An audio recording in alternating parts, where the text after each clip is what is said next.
எல்லாருக்கும் வணக்கம். உங்களுக்காக சொல்லிட்டு இருக்க என்னுடைய பெயர் இந்து. எல்லாரும் நல்ல உடல் நலத்துடனும் மனமகிழ்ச்சியுடனும் இருக்கணும். வாங்க நாம இன்னைக்கு சிந்தனை பெட்டகத்துல புதுசா ஒரு கதை பார்க்கலாம். நாம இன்னிலிருந்து பார்க்க போற கதையினுடைய பெயர் நெருங்காதே ஆபத்து. விடிய காலையில 4:30 மணி. எங்க பார்த்தாலும் தோரணங்கள் தான், அழகான பூக்கள் தான். பார்க்க இடம் எல்லாம் கண்ணுக்கு அவ்வளோ அழகா இருந்துச்சு. அந்த ஹால் மினி ஹால் தான்.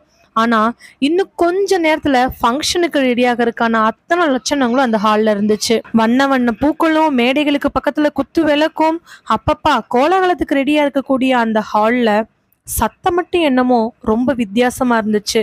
4:30 மணிக்கு இவ்வளோ அலங்கரிக்கப்பட்டிருக்கக்கூடிய அந்த சின்ன மால்ல யாரு இப்படி ரொம்ப கூச்சலிட்டு இருக்குன்னு பார்த்தா கோகுலோட அம்மா மட்டும் கத்திட்டு இருக்க, அங்க எல்லாரும் தலை குனிஞ்சு நின்றுட்டு இருக்கிறாங்க.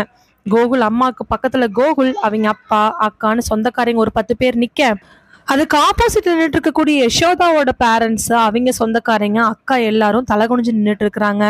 அந்த ஃபுல் ஹால்லயே யசோதாவோட மாமியாராக போகிற கோகுலோட அம்மாவோட சத்தம் மட்டும்தான் ரொம்ப பலமா கேட்டுட்டு இருந்துச்சு. நீங்க எல்லாம் என்னங்க உங்க மனசுல நினைச்சுட்டு இருக்கிறீங்க? பையனை பெத்து விட்டோம்னா நாங்க என்ன வேணாலும் பண்ணலாம் நீங்க நினைச்சிட்டு இருக்கிறீங்களா? இப்ப இந்த மாதிரி ஒரு அசிங்கத்தை தாங்கிட்டு மறுபடியும் என் பையனுக்கு ஒரு பொண்ணை பார்த்து கல்யாணம் பண்ணி வைக்கணும், அப்படிதானே? அதுக்கு ஆப்போசிட்ல இருக்கக்கூடிய யசோதாவோட அப்பா, அப்படிலாம் இல்லைங்கம்மா, யசோதா இங்கதான் எங்காவது போயிருந்திருப்பான், நிச்சயமா வந்துருவா, நீங்க தயவு செஞ்சு கொஞ்சம் அமைதியா இருங்கம்மா. டக்குன்னு கோகுலோட அக்கா, ஆமாங்க ரொம்ப நல்லா இருக்கு, மேக்கப் போடுறதுக்காக 2 மணிக்கே பியூட்டி பார்லர் இருந்து வந்துட்டாங்க, பொண்ணு வருவான்னு வெயிட் பண்ணுனா 4:30 மணி ஆகி ஆளை காணா, நாங்க என்னங்க நினைக்க முடியும்? சுத்தி முத்தி மண்டபத்துல எங்கேயுமே இல்ல, ரொம்ப நல்லா இருக்குதுங்க. நல்லா சொல்லுடி, நல்லா சொல்லு. நல்ல வேலைக்கு நம்ம நெருங்கின சொந்தக்காரங்களை மட்டும் கூப்பிட்டங்காட்டி பரவாயில்ல, இந்நேரம் ஊரை கூட்டி இந்த கல்யாணம் நடத்துறதுக்கு நிச்சயதார்த்தத்தை வச்சிருந்தோன்னு வச்சுக்கோ, மானமே கெட்டு போயிருந்திருக்கோம். மா நீ ஏமா கவலைப்படுற? கோகுலுக்கு இப்பதான் நிச்சயதார்த்தம் நம்ம பண்ண போனோம், கல்யாணத்தை நம்ம இன்னும் நடத்தல, அதனால கவலைப்படணுங்கிற அவசியம் இல்லை. நிச்சயதார்த்தத்துக்கான எல்லா செலவையும் யசோதா வீடே ஏத்துக்குவாங்க, நாம எதுவும் பண்ணணுங்கிற அவசியம் இல்லை. நமக்கு என்னமா, நம்ம ஆம்பளை பையனை பெற்று வச்சிருந்துருக்கிறோம். இல்லடி, சும்மா விடக்கூடாது, இவங்களை எல்லாம் என்ன நினைச்சிட்டு இருக்காங்கன்னு தெரிய மாட்டேங்குது.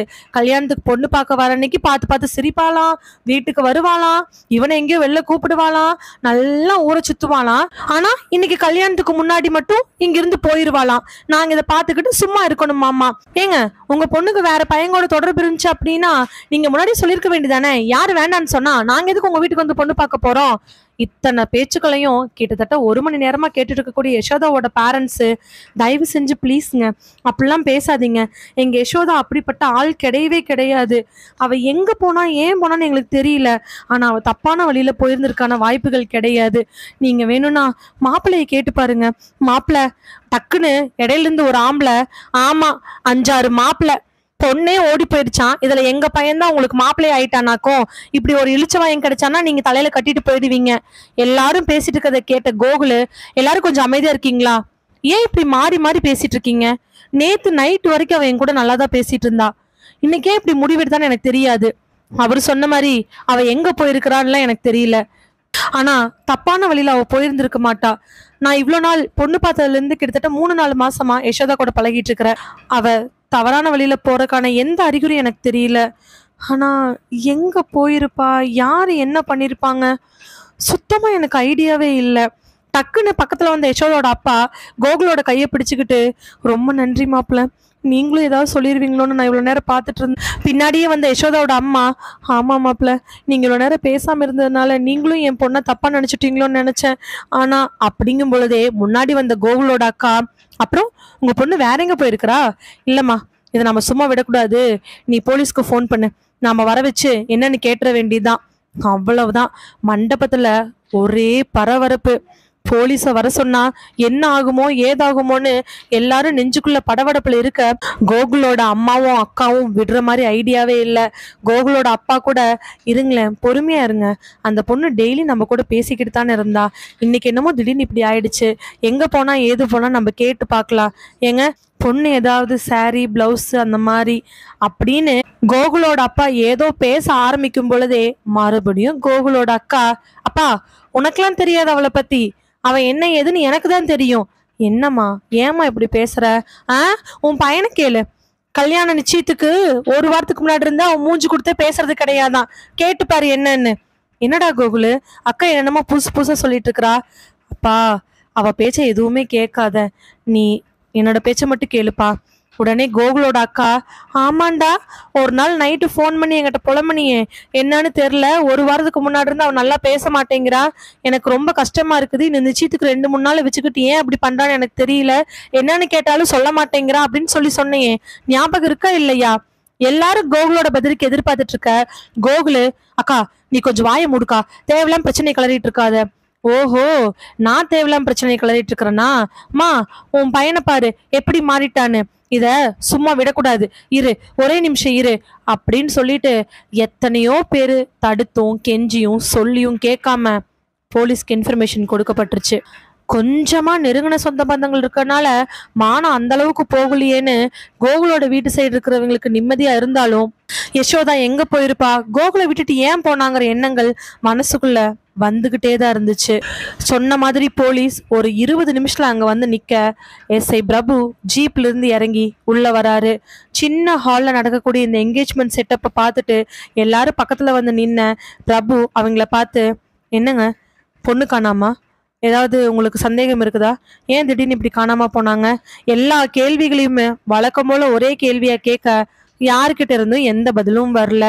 ஆனா கோகுலோட அக்கா இவ்வளோ நேரம் பேசிட்டு இப்ப மட்டும் சும்மா இருந்துருவாங்களா என்ன, முன்னாடி வந்து நிக்க, ஆமாங்க பொண்ணு பேரு யசோதா, தோ இங்க பாருங்க என் தம்பி கூட எப்படி எல்லாம் சேர்ந்து போட்டோ எடுத்துருக்கான்னு, இது பொண்ணு பார்த்துட்டு பூ வைக்கிற அன்னைக்கு எடுத்தது, பொண்ணு வீடு மாப்பிள்ளை வீடு பார்க்கும் போதெல்லாம் சிரிச்சுக்கிட்டே தான் இருந்தா, ஏதோ நிச்சயத்துக்கு 10 நாளைக்கு முன்னாடி மட்டும் என் தம்பி பார்த்து சிரிக்கவே இல்லையா, பேசவே இல்லையா, இன்னைக்கு நிச்சயத்துக்கு முந்தின நாள் கிளம்பி எங்கேயோ போயிட்டா, இன்னும் வெடிஞ்சிச்சுன்னா அவ்வளவுதான் நிச்சயங்கிற நிலைமையில போயிருக்கிறா, நாங்க என்ன பண்றது நீங்களே சொல்லுங்களேன். படபடன்னு பேசி முடிச்ச கோகுலோட அக்காவை பார்த்த பிரபு, இங்க பாருங்க யாராவது ஒருத்தர் தெளிவா பேசணும், அப்பதான் கம்ப்ளைண்ட் எடுத்துக்க முடியும்.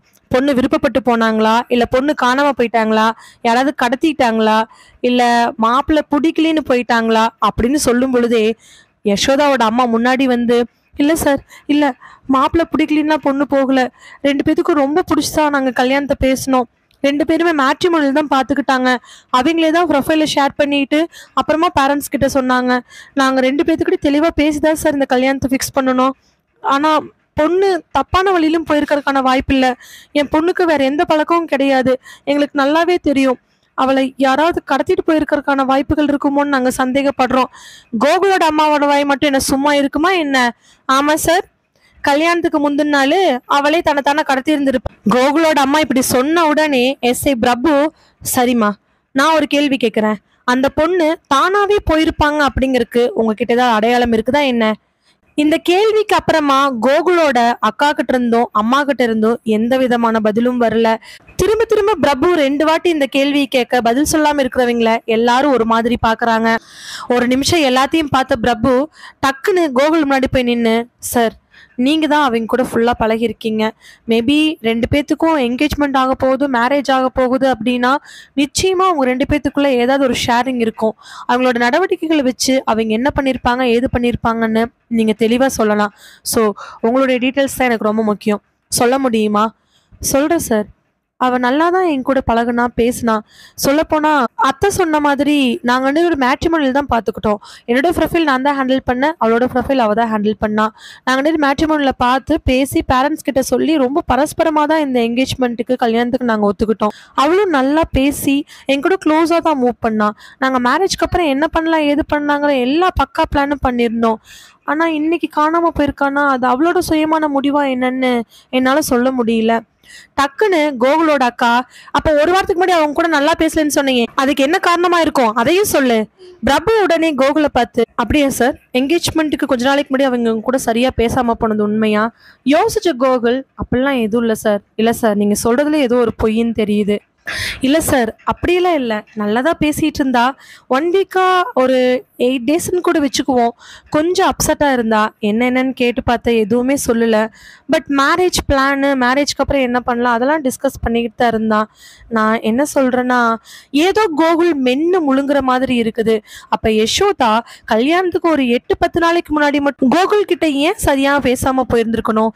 இவ்வளோ நாள் என்கேஜ்மெண்ட் கல்யாணத்துக்கு அப்புறம் வரக்கூடிய பிளான் எல்லாமே போட்டவ ஏன் இந்த 10 நாள் மட்டும் அவங்ககிட்ட வித்தியாசமாக நடந்திருக்கணுங்கிற எண்ணம் எல்லாரோடைய மனசுக்குள்ளேயும் ஏதோ துளிர்விட ஆரம்பிக்குது.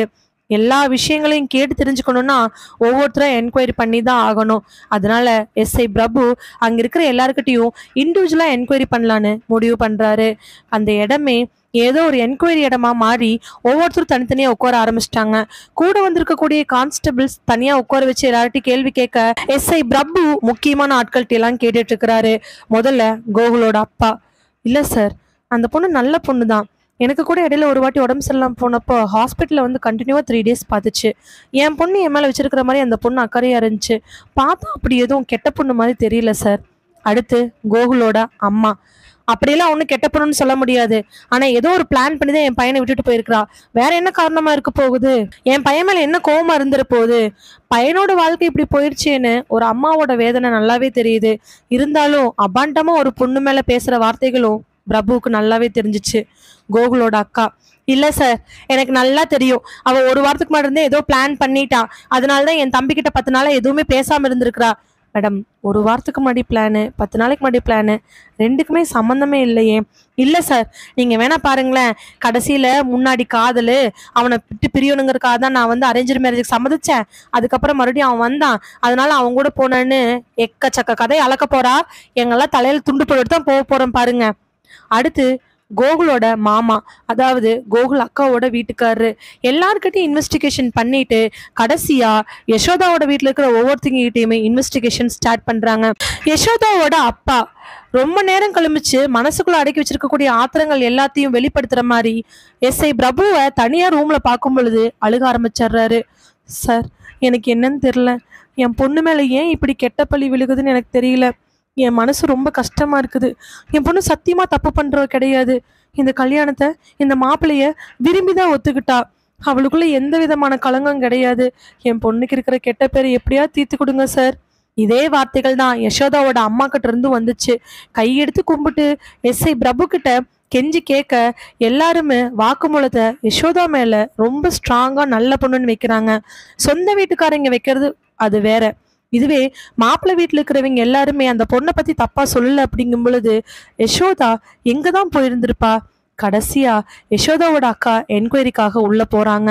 யசோதாவோட அக்கா என்கொயரிக்காக உள்ள போகும்போது யசோதாவோட அம்மா ஒரே ஒரு முறை யசோதாவோட அக்கா கையை பிடிச்சு, இங்க பாரடி, எக்காரணத்தை கொண்டு எந்த விஷயத்தையும் சொல்லிடாத, தயவு செஞ்சு சொல்லிடாத அப்படின்னு சொல்ல யசோதாவோட அக்கா சரி அப்படிங்கிற மாதிரி தலையாட்டிட்டு உள்ள போறாங்க. அப்போ யசோதா காணாம போன விஷயத்துல யசோதாவோட அம்மாவுக்கும் யசோதாவோட அக்காவுக்கும் ஏதோ ஒரு விஷயம் தெரிஞ்சிருக்குது. அதனாலதான் அவங்க வெளியில சொல்ல வேண்டான்னு ஒரே லைன்ல முடிச்சுட்டாங்க.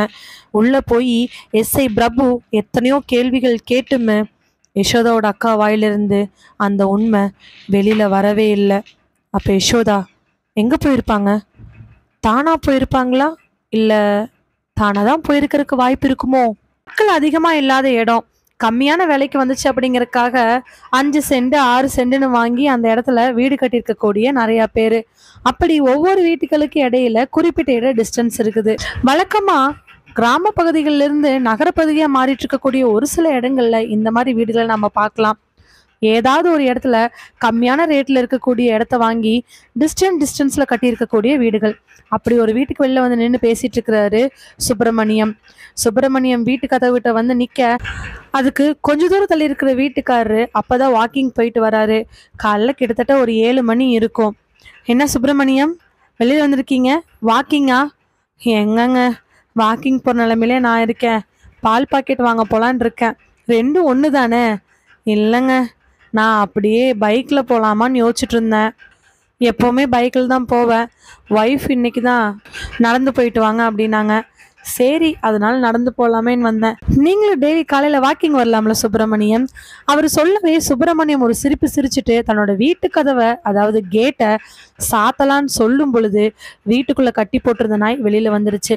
வெளியில் வந்த நாய் அங்கேயும் இங்கேயும் பயங்கரமா சுத்த ஆரம்பிக்குது. வீட்டுக்கு வெளில வெட்டு பழக்கலையில, அதனால திடீர்னு வெளில பார்த்தோன்னே நல்லா சுத்த ஆரம்பிச்சிட்டான். நாங்கள் எங்காவது போனோம்னா கூட்டிகிட்டு போவோம், மற்றபடி வேற எங்கேயுமே நாங்கள் கூட்டிகிட்டு போக மாட்டோம்ல. அதனால தான் சொல்லிட்டு இருக்கும் பொழுதே அந்த டாமி அங்கேயும் இங்கேயும் சுத்த ஆரம்பிக்குது. டாமி வா, உள்ள போலாம் வா. ஏங்க, கடைக்கு தான் கூட்டிகிட்டு போயிட்டு வாங்களே. ஐயோ, அவன் முடியவே முடியாதுங்க. அதுவும் பால் கடைக்கு அந்த டீ கடையை தாண்டி தான் கூட்டிட்டு போகணும். மோப்ப சக்தி ரொம்ப அதிகம். எதையாவது பார்த்து திடீர்னு கவிட்டான்னு வச்சுக்கோங்க, நாங்க கூட சொல்லுவோம் போலீஸ்ல இருக்க வேண்டியவன் இங்க வந்து இருக்கிறானே அப்படின்னு. அவங்க 2 பேர் பேசிட்டு இருக்கும் பொழுதே டாமி வேகமா ஓட ஆரம்பிக்குது. ஏங்க உங்க டாமி ஓடுதுங்க. ஐயோ ஆமாங்க, நான் எப்படிங்க அவனை பிடிக்கிறது?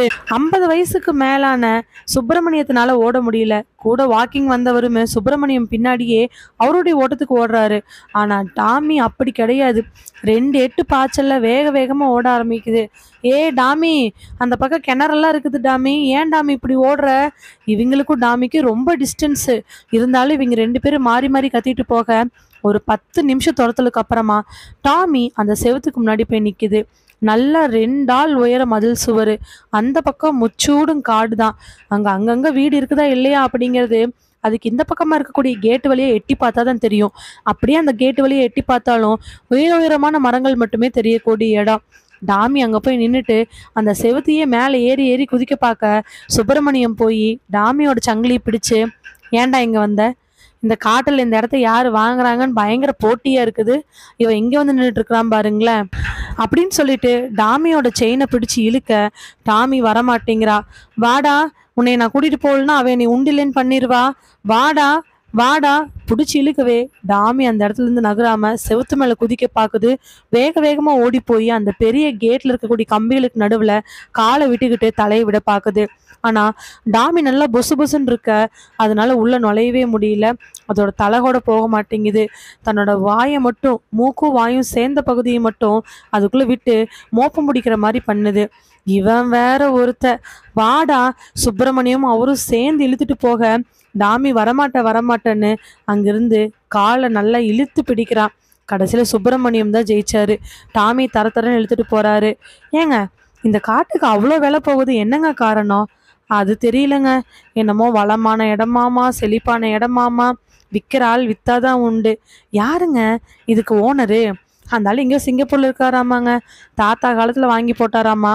இப்போ அவங்க சிங்கப்பூர்லயே செட்டில் ஆகணுங்கிறதுக்காக இந்த இடத்த விற்கணும்னு சொல்லிட்டு இருக்கிறாங்க. மதில் செவத்தை பாருங்களேன் எவ்வளோ தூரம் எழுப்பி இருக்கிறாங்கன்னு. இதுக்கு முன்னாடி இந்த இடத்துல ஏதோ ஒரு கோட்டை கட்டலான்னு அவங்க தாத்தா காலத்துல யோசிச்சாங்களாமா. இந்த அரண்மனையெல்லாம் இருக்குல்ல அந்த மாதிரி. அப்புறம் கவர்மெண்ட் ஏதாவது பிரச்சனை வரும் அது இதுன்னு சொல்லிட்டு கைவிட்டாங்க போல. அதனாலதான் இந்த இடத்த பத்தி நிறைய கதை இருக்குதுங்க. சொல்லிக்கிட்டே எல்லாருமே போக டாமி மட்டும் பின்னாடி திரும்பி திரும்பி பார்த்துட்டு இருக்கிறான். மோப்ப சக்தி அதிகமா இருக்கக்கூடிய டாமி எதுக்காக அந்த இடத்துக்கு வந்து இப்படி பண்ணுனான்னு சுப்பிரமணியமோ கூட இருக்கிறவரோ யோசிக்கவே இல்லை.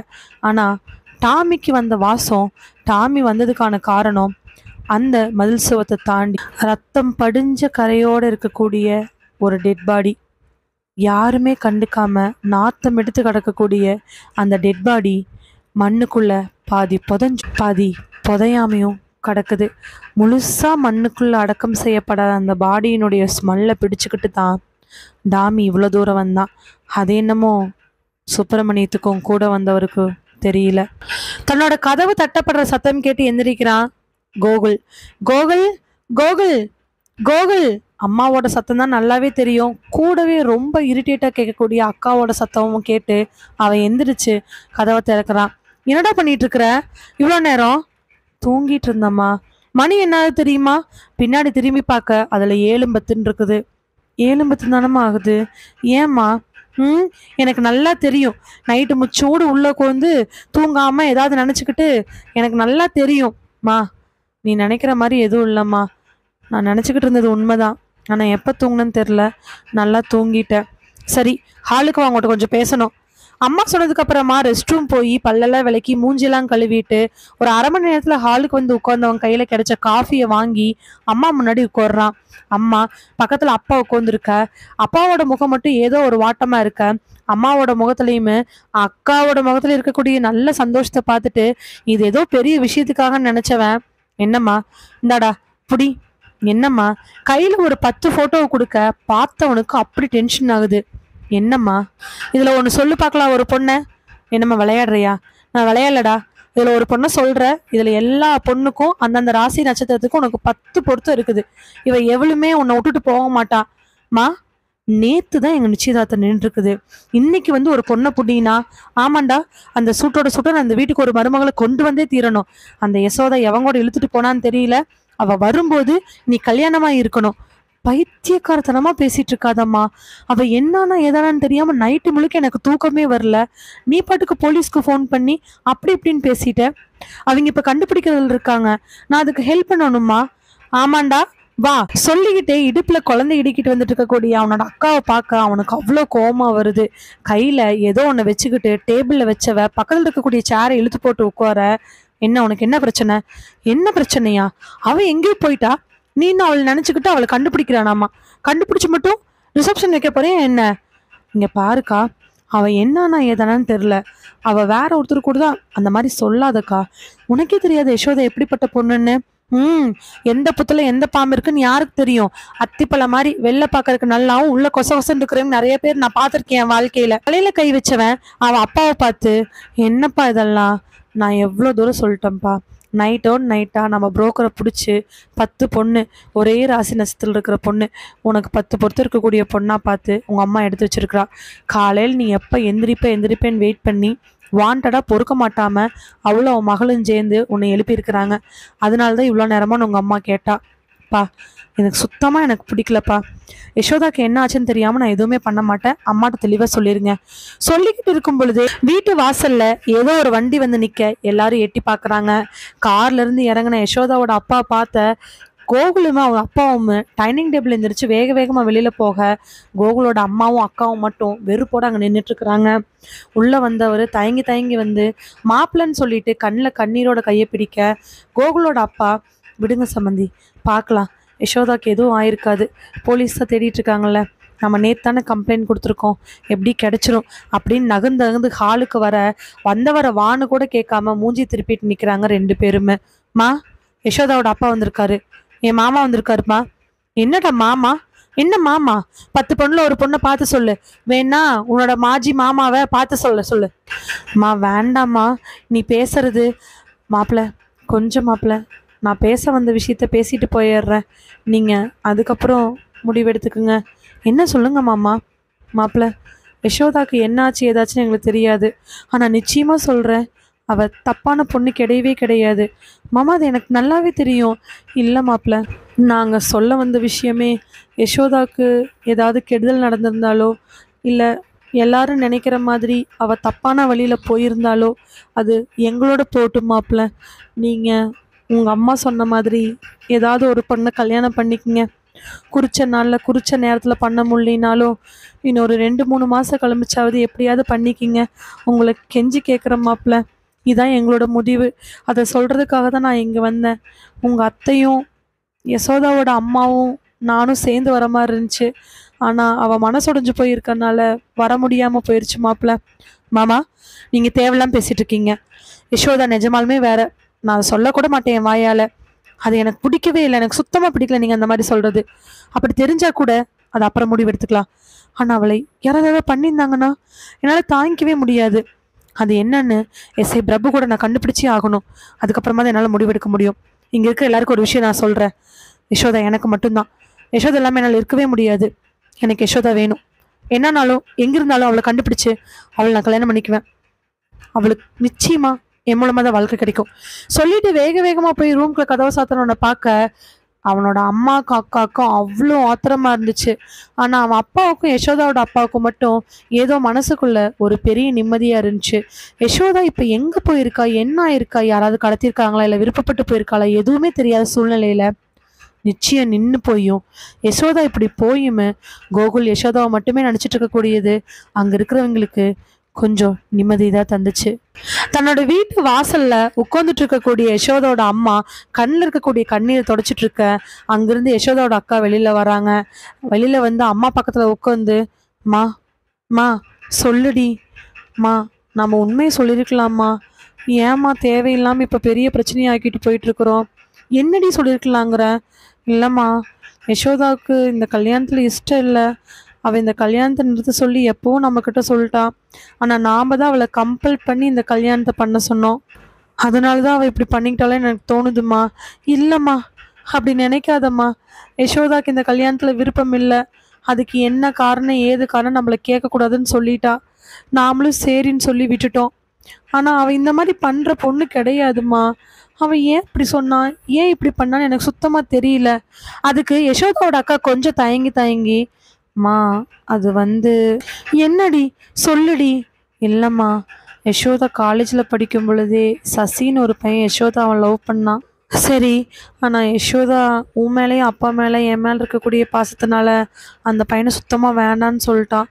அந்த பையனும் திரும்ப திரும்ப சுற்றி சுற்றி அவ பின்னாடியே வந்துட்டு இருந்தான். அப்புறம்தான் 2 பேரும் காலேஜ் முடிச்சதுக்கப்புறம் வேறு வேறு பக்கம் போயிட்டாங்க. மா அதெல்லாம் முடிஞ்ச கதைம்மா. இப்போ அந்த பையன் இது கடத்தி வச்சிருப்பான், நீ நம்புறியா? அப்படி நம்பலம்மா. ஆனால் யசோதாவுக்கு கோகுலை மாப்பிள்ளை பார்த்து நிச்சயம் பண்ணி எல்லாமே பண்ணி நம்ம நிச்சயத்துக்கு சேலை எடுக்கிறதுக்காக கடைக்கு போனோம்ல. ஆமாம், அப்போதாம்மா மறுபடியும் யசோதாவும் சசியும் மீட் பண்ணாங்க. அப்போ மீட் பண்ணவங்க அதோட விட்டுருவாங்கன்னு நினச்சேன். ஆனால் 2-3 வாட்டி நானும் அவரும் கடைக்கு போகும்போது பார்த்துருக்கேன், யசோதாவும் அந்த பையனும் பேசிகிட்டு இருந்ததை. சரிம்மா, மறுபடியும் ஏதாவது எதர்ச்சியாக மீட் பண்ணியிருப்பாங்கல்ல? இல்லைம்மா, ஒரு வாட்டி கூட மறுபடியும் மீட் பண்ணலாம் எதர்ச்சியா. இன்னொரு டைம் ஒரு ஹோட்டலில் உட்காந்து ரொம்ப பொறுமையாக பேசிகிட்டு இருந்தாங்க. இன்விடேஷனுக்கு இது ஏதாவது வச்சுருப்பாம்மா என்கேஜ்மெண்ட்டுக்கு. மா அந்த பையன்ட்டு நைட்டு ஃபோன் கால் வந்துட்டு இருந்துச்சுமா. என்னம்மா சொல்ல வர? இவளும் அந்த பையன்கிட்ட பேசிகிட்டு இருந்ததை நான் பார்த்துருக்கேம்மா. பூ வைக்கிற அன்னைக்கு முந்தின நாள் அந்த பையன்கிட்ட ஃபோன் வந்ததை கட் பண்ணவ இந்த என்கேஜ்மெண்ட்டுக்கு ஒரு 15 நாளைக்கு முன்னாடி இங்கே ஆடி நோம்பிக்கு வந்தேன்ல, அப்போ பார்த்தேம்மா. அப்போ அந்த பையன் கூட கொஞ்சம் நல்லா பேசுனதை நான் பார்த்தேம்மா. கேட்டதுக்கு சசி தான் கல்யாணத்துக்கு வர சொன்னேன்னு சொன்னான். எனக்கு என்னமோ சசி கூட இங்கே பாருடி, வாயை கிழிச்சு போடுவேன். பெத்த பிள்ளையேன்னு பார்க்குற, கூட பிறந்த தங்கச்சி பற்றி நீ எப்படி அசிங்கமாக பேசுகிற? உனக்கு அறிவில்லை மா. கூட பிறந்த தங்கச்சி பற்றி தப்பாக பேசலாமா? இப்போ அவள் எங்கே போனால் என்னன்னு சுத்தமாக தெரியல. நான் பார்த்த சந்தேகத்தானே சொல்ல முடியும். அவ்வளோ நாள் கோகுல் கூட க்ளோஸாக இருந்தவ ஏன் இந்த 10 நாளாக மட்டும் க்ளோஸாக இல்லை? நீ பார்த்தியாடி? ஆமாம், நான் பார்த்தேன். என்னடி சொல்கிற? ஆமாம், அவளே சொன்னான். வர வர கோகுலை பார்த்தா எரிச்சலாக வருது, இப்படின்னு தெரிஞ்சிருந்தா நான் சசியே லவ் பண்ணி கல்யாணம் வந்திருப்பேன்னு சொன்னா தெரியுமா? என்னம்மா சொல்கிற? ஆமாம்மா, எனக்கு மட்டும் இன்னொரு சான்ஸ் கிடச்சிச்சு அப்படின்னா நான் சசியை கல்யாணம் பண்ணிக்குவேன். எனக்கு கோகுலை சுத்தமாக பிடிக்கல. கோகுலை நினச்சாலே எரிச்சலாக வருது. நான் அவசரப்பட்டு ஓகே சொல்கிறேன்னா என்னன்னு தெரில அப்படின்னு சொல்லி சொன்னாம்மா. ஒருவேளை யசோதா சசி கூட அப்படின்னு அவள் இழுக்கும் பொழுதே அவங்க அம்மாவுக்கு அடிவயிறெல்லாம் புளியை கரைக்க ஆரம்பிக்குது.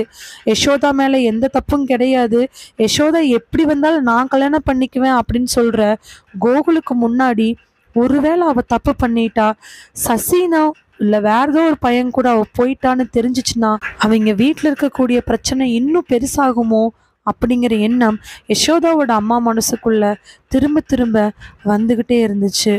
ஆனால் சசியை பார்த்துட்டு யசோதா ஒரு மிகப்பெரிய தப்பு பண்ணிட்டாங்க. அதனால தான் யசோதாவுக்கு இந்த நிலைமை வந்திருக்குது.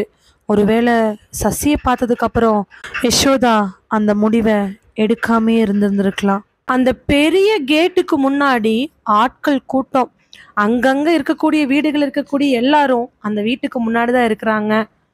டாமி அந்த கதவை எகிரி குதிச்சுக்கிட்டு பயங்கரமா குலைச்சிக்கிட்டு இருக்குது. இப்போ அந்த கூட்டம் கூடினதுக்கு முக்கியமான காரணமே டாமி தான். தொடர்ந்து 2 நாளா டாமி அந்த இடத்த தேடி தேடி வர கொலைக்க உள்ளே போகிறதுக்கு ட்ரை பண்ணிட்டு இருக்கிறது தான் இப்போ அங்கே கூட்டம் கூட்டினதுக்கான காரணம். வழக்கம் போல் காலையில் எந்திரிக்க பால் பாக்கெட் வாங்கறக்கா சுப்பிரமணியம் வெளியில் வர, டாமி எகிரி குதிச்சு வெளியில் வர, வெளியில் வந்த டாமி இன்ச்சு அளவு கூட அந்த கேட்லேருந்து நகராமல் நிற்க, டாமியை கூப்பிட்டு பார்த்த சுப்பிரமணியம் பின்னாடியே வந்த மனைவி, அதுக்கப்புறம் வாக்கிங் போகிறவர், அதுக்கப்புறம் வந்தவங்கன்னு சொல்லிட்டு எல்லாரும் கூட்டம் கூட்டிட்டாங்க. ஏதோ ஒரு விஷயம் நடக்குது, அதனால தான் டாமி இப்படி பண்ணுது அப்படின்னு எல்லாரும் சொல்றதுக்கு ஏற்ற மாதிரி எல்லாரோட மூக்குக்கும் அந்த கெட்ட வாடை அந்த கதவுகிட்ட போனோடனே அடிக்க ஆரம்பிக்குது. நிச்சயமா இது ரத்த வாடை தான், அழுகி போன வாடை தான். 10வது குறைக்கு காக்கா எல்லாம் கூட அங்க இருக்கக்கூடிய மரங்கள் மேல கூட்டம் கூட்டமா நின்றுட்டு இருக்குது.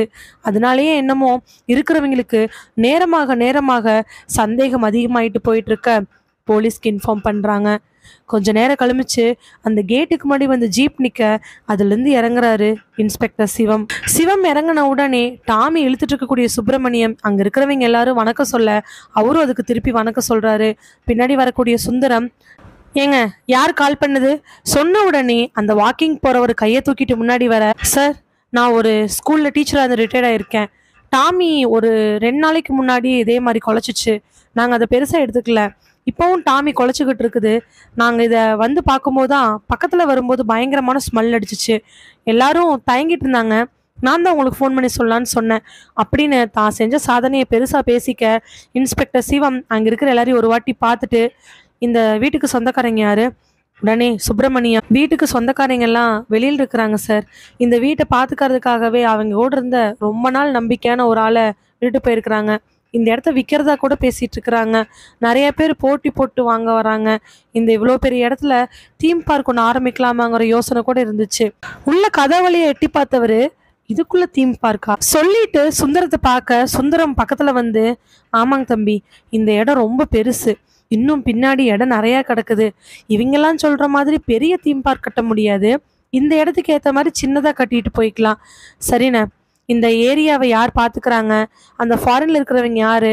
இந்த இடத்த இப்ப மெயின்டைன் பண்ணிட்டு இருக்கிறவர் யாரு? அவர் எல்லாமே டீட்டெயிலாக எனக்கு வேணும். அந்த ஆளு இந்த உள்ளூருக்குள்ள தான் இருக்கிறாரு அப்படிங்கிறதுனால 1/2 ஹவர்ல இருந்து 1 ஹவருக்குள்ள அந்த ஆள் என்னை வந்து இங்க மீட் பண்ணணும். சொல்லிருங்க. சரி தம்பி, நான் சொல்லிடுறேன். சாவி சாவி அவர்கிட்ட தாங்க இருக்குது. அவர் வந்தாதான் தெரியும். எவ்வளோ நேரமா இந்த மாதிரி உங்க டாமி பார்த்து கத்திட்டு இருக்குது? கிட்டத்தட்ட ஒரு 3/4 மணி நேரத்துக்கு மேல இருக்குங்க. அப்பயே நீங்க இன்னும் அவருக்கு இன்ஃபார்ம் பண்ணாம இருந்தீங்க? இல்ல போலீஸ் வந்ததுக்கு அப்புறம் நாம ஏதாவது முடிவு எடுத்துக்கலாம் அப்படிங்கறதுக்காக தான் இன்ஃபார்ம் பண்ணாம இருந்தோம். அவ்வளோ நேரம்லாம் எங்களால் வெயிட் பண்ண முடியாது. அவருக்கு ஃபோன் பண்ணி கொடுங்க. எல்லாரும் அங்க அப்படி இப்படின்னு தேடி தேடி பார்த்துட்டு அந்த நம்பர் கிடைக்காம 10 நிமிஷத்துக்கு அப்புறமா அல்லாடி கண்டுபிடிச்சு அந்த நம்பருக்கு கால் பண்றாங்க. ஃபோன் பண்ணி சுப்பிரமணியம் விஷயத்த சொல்ல, பறந்து அடிச்சுக்கிட்டு 1/4 மணி நேரத்துல அந்த ஆள் வராரு. வந்த உடனே கதவு திறக்கப்படுது. கதவு திறந்த உடனே டாமி தன்னோட 4 கால நல்லா பாஞ்சு ஓடி போய் அந்த கேட்ல இருந்து 1/2 கிலோமீட்டர் தள்ளி இருக்கக்கூடிய ஒரு இடத்துக்கு போய் ஒரு இடத்த மண்ணு பறைக்க ஆரம்பிக்குது.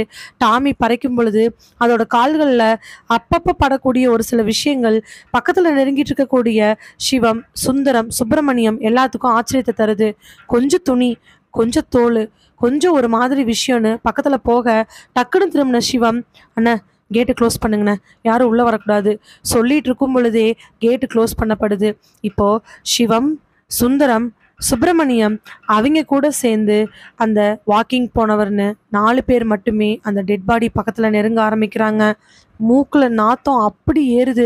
எல்லாரும் தங்களால முடிஞ்ச அளவுக்கு மூக்கை க்ளோஸ் பண்ணிட்டு டெட் பாடிக்கு பக்கத்துல போய் நெருங்க. டாமி அதை நல்லா பறைச்சிட்டு இருக்குது. இப்போ இதை கண்ட்ரோல் பண்ணணும், இல்லைன்னா வாயை வச்சிருமே அப்படின்னு நினைச்சிட்டு இருக்கும் பொழுதே டாமி வாயால் என்னத்தையும் இழுக்க போக சுப்பிரமணியம் சிரமப்பட்டு இழுக்கிறாரு. சிவம் ஒரு கையால டாமி பின்னாடி இழுத்து அங்க இருக்கக்கூடிய ஒரு மரத்துல கட்ட டாமி கத்த ஆரம்பிக்குது. அண்ணன், திரும்பி பார்த்த சிவத்தோட வார்த்தைகளை புரிஞ்சுக்கிட்டவரு ஃபோனை எடுத்துக்கிட்டு அந்த பக்கமா போறாரு. மூக்கை பொத்திக்கிட்டுமே நாத்தம் ரொம்பவே வந்துட்டு இருக்க சிவம் அந்த இடத்த சுத்தி பார்க்குறாரு. பாதி மட்டுமே புதைக்கப்பட்ட ஒரு டெட் பாடி. ஒரு ஆளுக்கு தேவையான குழியை விட கால்வாசி அளவு மட்டும்தான் பறிச்சிருக்கிறாங்க. அவசரத்துல பறிச்சிருக்கான வாய்ப்புகள் அதிகம். பிதைச்சு அது பாதி வெளியில தெரிய, பாதி வெளியில தெரியல. தெரியாத உருவத்தை பத்தி கவலை இல்லை. ஆனா தெரிஞ்சதுல காக்கா வந்துச்சா இல்ல வேதா வந்துச்சான்னு தெரியல. கொத்தி கொத்தி சதையெல்லாம் பிஞ்சு அழுகி கிடக்குது. அழுகி போன நிலையை பார்க்கும் பொழுது இத்தனை நாள் இன்வெஸ்டிகேட் பண்ணிட்டு இருக்கக்கூடிய கேஸுகள் பிரகாரம் இந்த டெட் பாடிக்கு ஒரு 2 நாள் டைம் இருக்கும். அதாவது 2 நாளைக்கு முன்னாடி இது இறந்துருந்துருக்கலாம். கண்டிப்பா அந்த டெட் பாடி இருக்கக்கூடியதை வச்சே தெரியுது அது ஒரு ஆணோட டெட் பாடி தான் அப்படின்னு. பக்கத்துல வந்த சுந்தரம், தம்பி ஃபோன் பண்ணிட்டேன், வந்துடுவாங்க. சொல்ல வேண்டியவங்களாம் சொல்லிட்டாங்க. அதே மாதிரி அவங்களும் வர வேண்டிய டைமுக்கு கரெக்டாக வந்துட்டாங்க. அவங்க வந்ததுக்கு அப்புறமா கேட்டை ஓப்பன் பண்ணி ஆம்புலன்ஸ்க்கும் ஃபாரன்சிக் மட்டுமே உள்ள அலோவ் பண்ணுறாங்க. எப்பவும் போல ஃபாரன்சிக் ஆஃபீஸர் முரளி வர சிவம் பக்கத்தில் வந்து நின்று ஏதோ பேசிட்டு தங்களோட வேலைகளை ஆரம்பிக்கிறாங்க. சுற்றி இருக்கக்கூடிய எல்லா இடத்துலையும் பயங்கரமாக தேட ஆரம்பிக்கிறாங்க. ஸ்டேஷன்லேருந்து 2 கான்ஸ்டபிளை வர வச்சு அந்த ஏரியாவில் முடிஞ்ச அளவுக்கு எவ்வளோ தூரம் போய் தேட முடியுமோ அவ்வளோ தேடுறாங்க. என்னதான் அவ்வளோ பெரிய இடமா இருந்தாலும் குறிப்பிட்ட வரைக்கும் கேட்டுமே, அதுக்கப்புறம் கம்பி வேலியும் போடப்பட்டிருக்குது. எல்லாம் பண்ணிட்டு இருக்கும் பொழுது 1 மணி நேரம் முடிஞ்சிருது. பக்கத்துல வந்த முரளி சிவத்தை பார்த்து, சார், நல்லா பலமா அடிச்சிருக்கிறாங்க. பாதி மட்டும்தான் புதைச்சிருக்கிறதுக்கு நேரம் இருக்கு அப்படின்னா அவசர அவசரமா பண்ணியிருக்கிறதுக்கான காரணம் ஏதாவது இருக்கும். நல்ல ஒரு இரும்பு கம்பினால மண்டை உடைய அந்த மண்டை ஓடு நல்லா சிதறி போச்சு. மூளைகளில் கூட மண்டை ஓடுகள் அப்படியே உள்ளே இருக்கலாம். மூளை கொஞ்சம் உருகி கிடக்கிறத பார்க்கறனாலையும் உடம்பு இருக்கக்கூடிய நிலைமையை பார்க்கறதுலையும் பார்த்தோம்னா அநேகமாக 2 நாளைக்கு முன்னாடி இது நடந்திருக்கான வாய்ப்பு இருக்குது. கைகளில், கால்களில், முதுகல்னு எல்லா பக்கத்துலேயும் பலத்த அடி.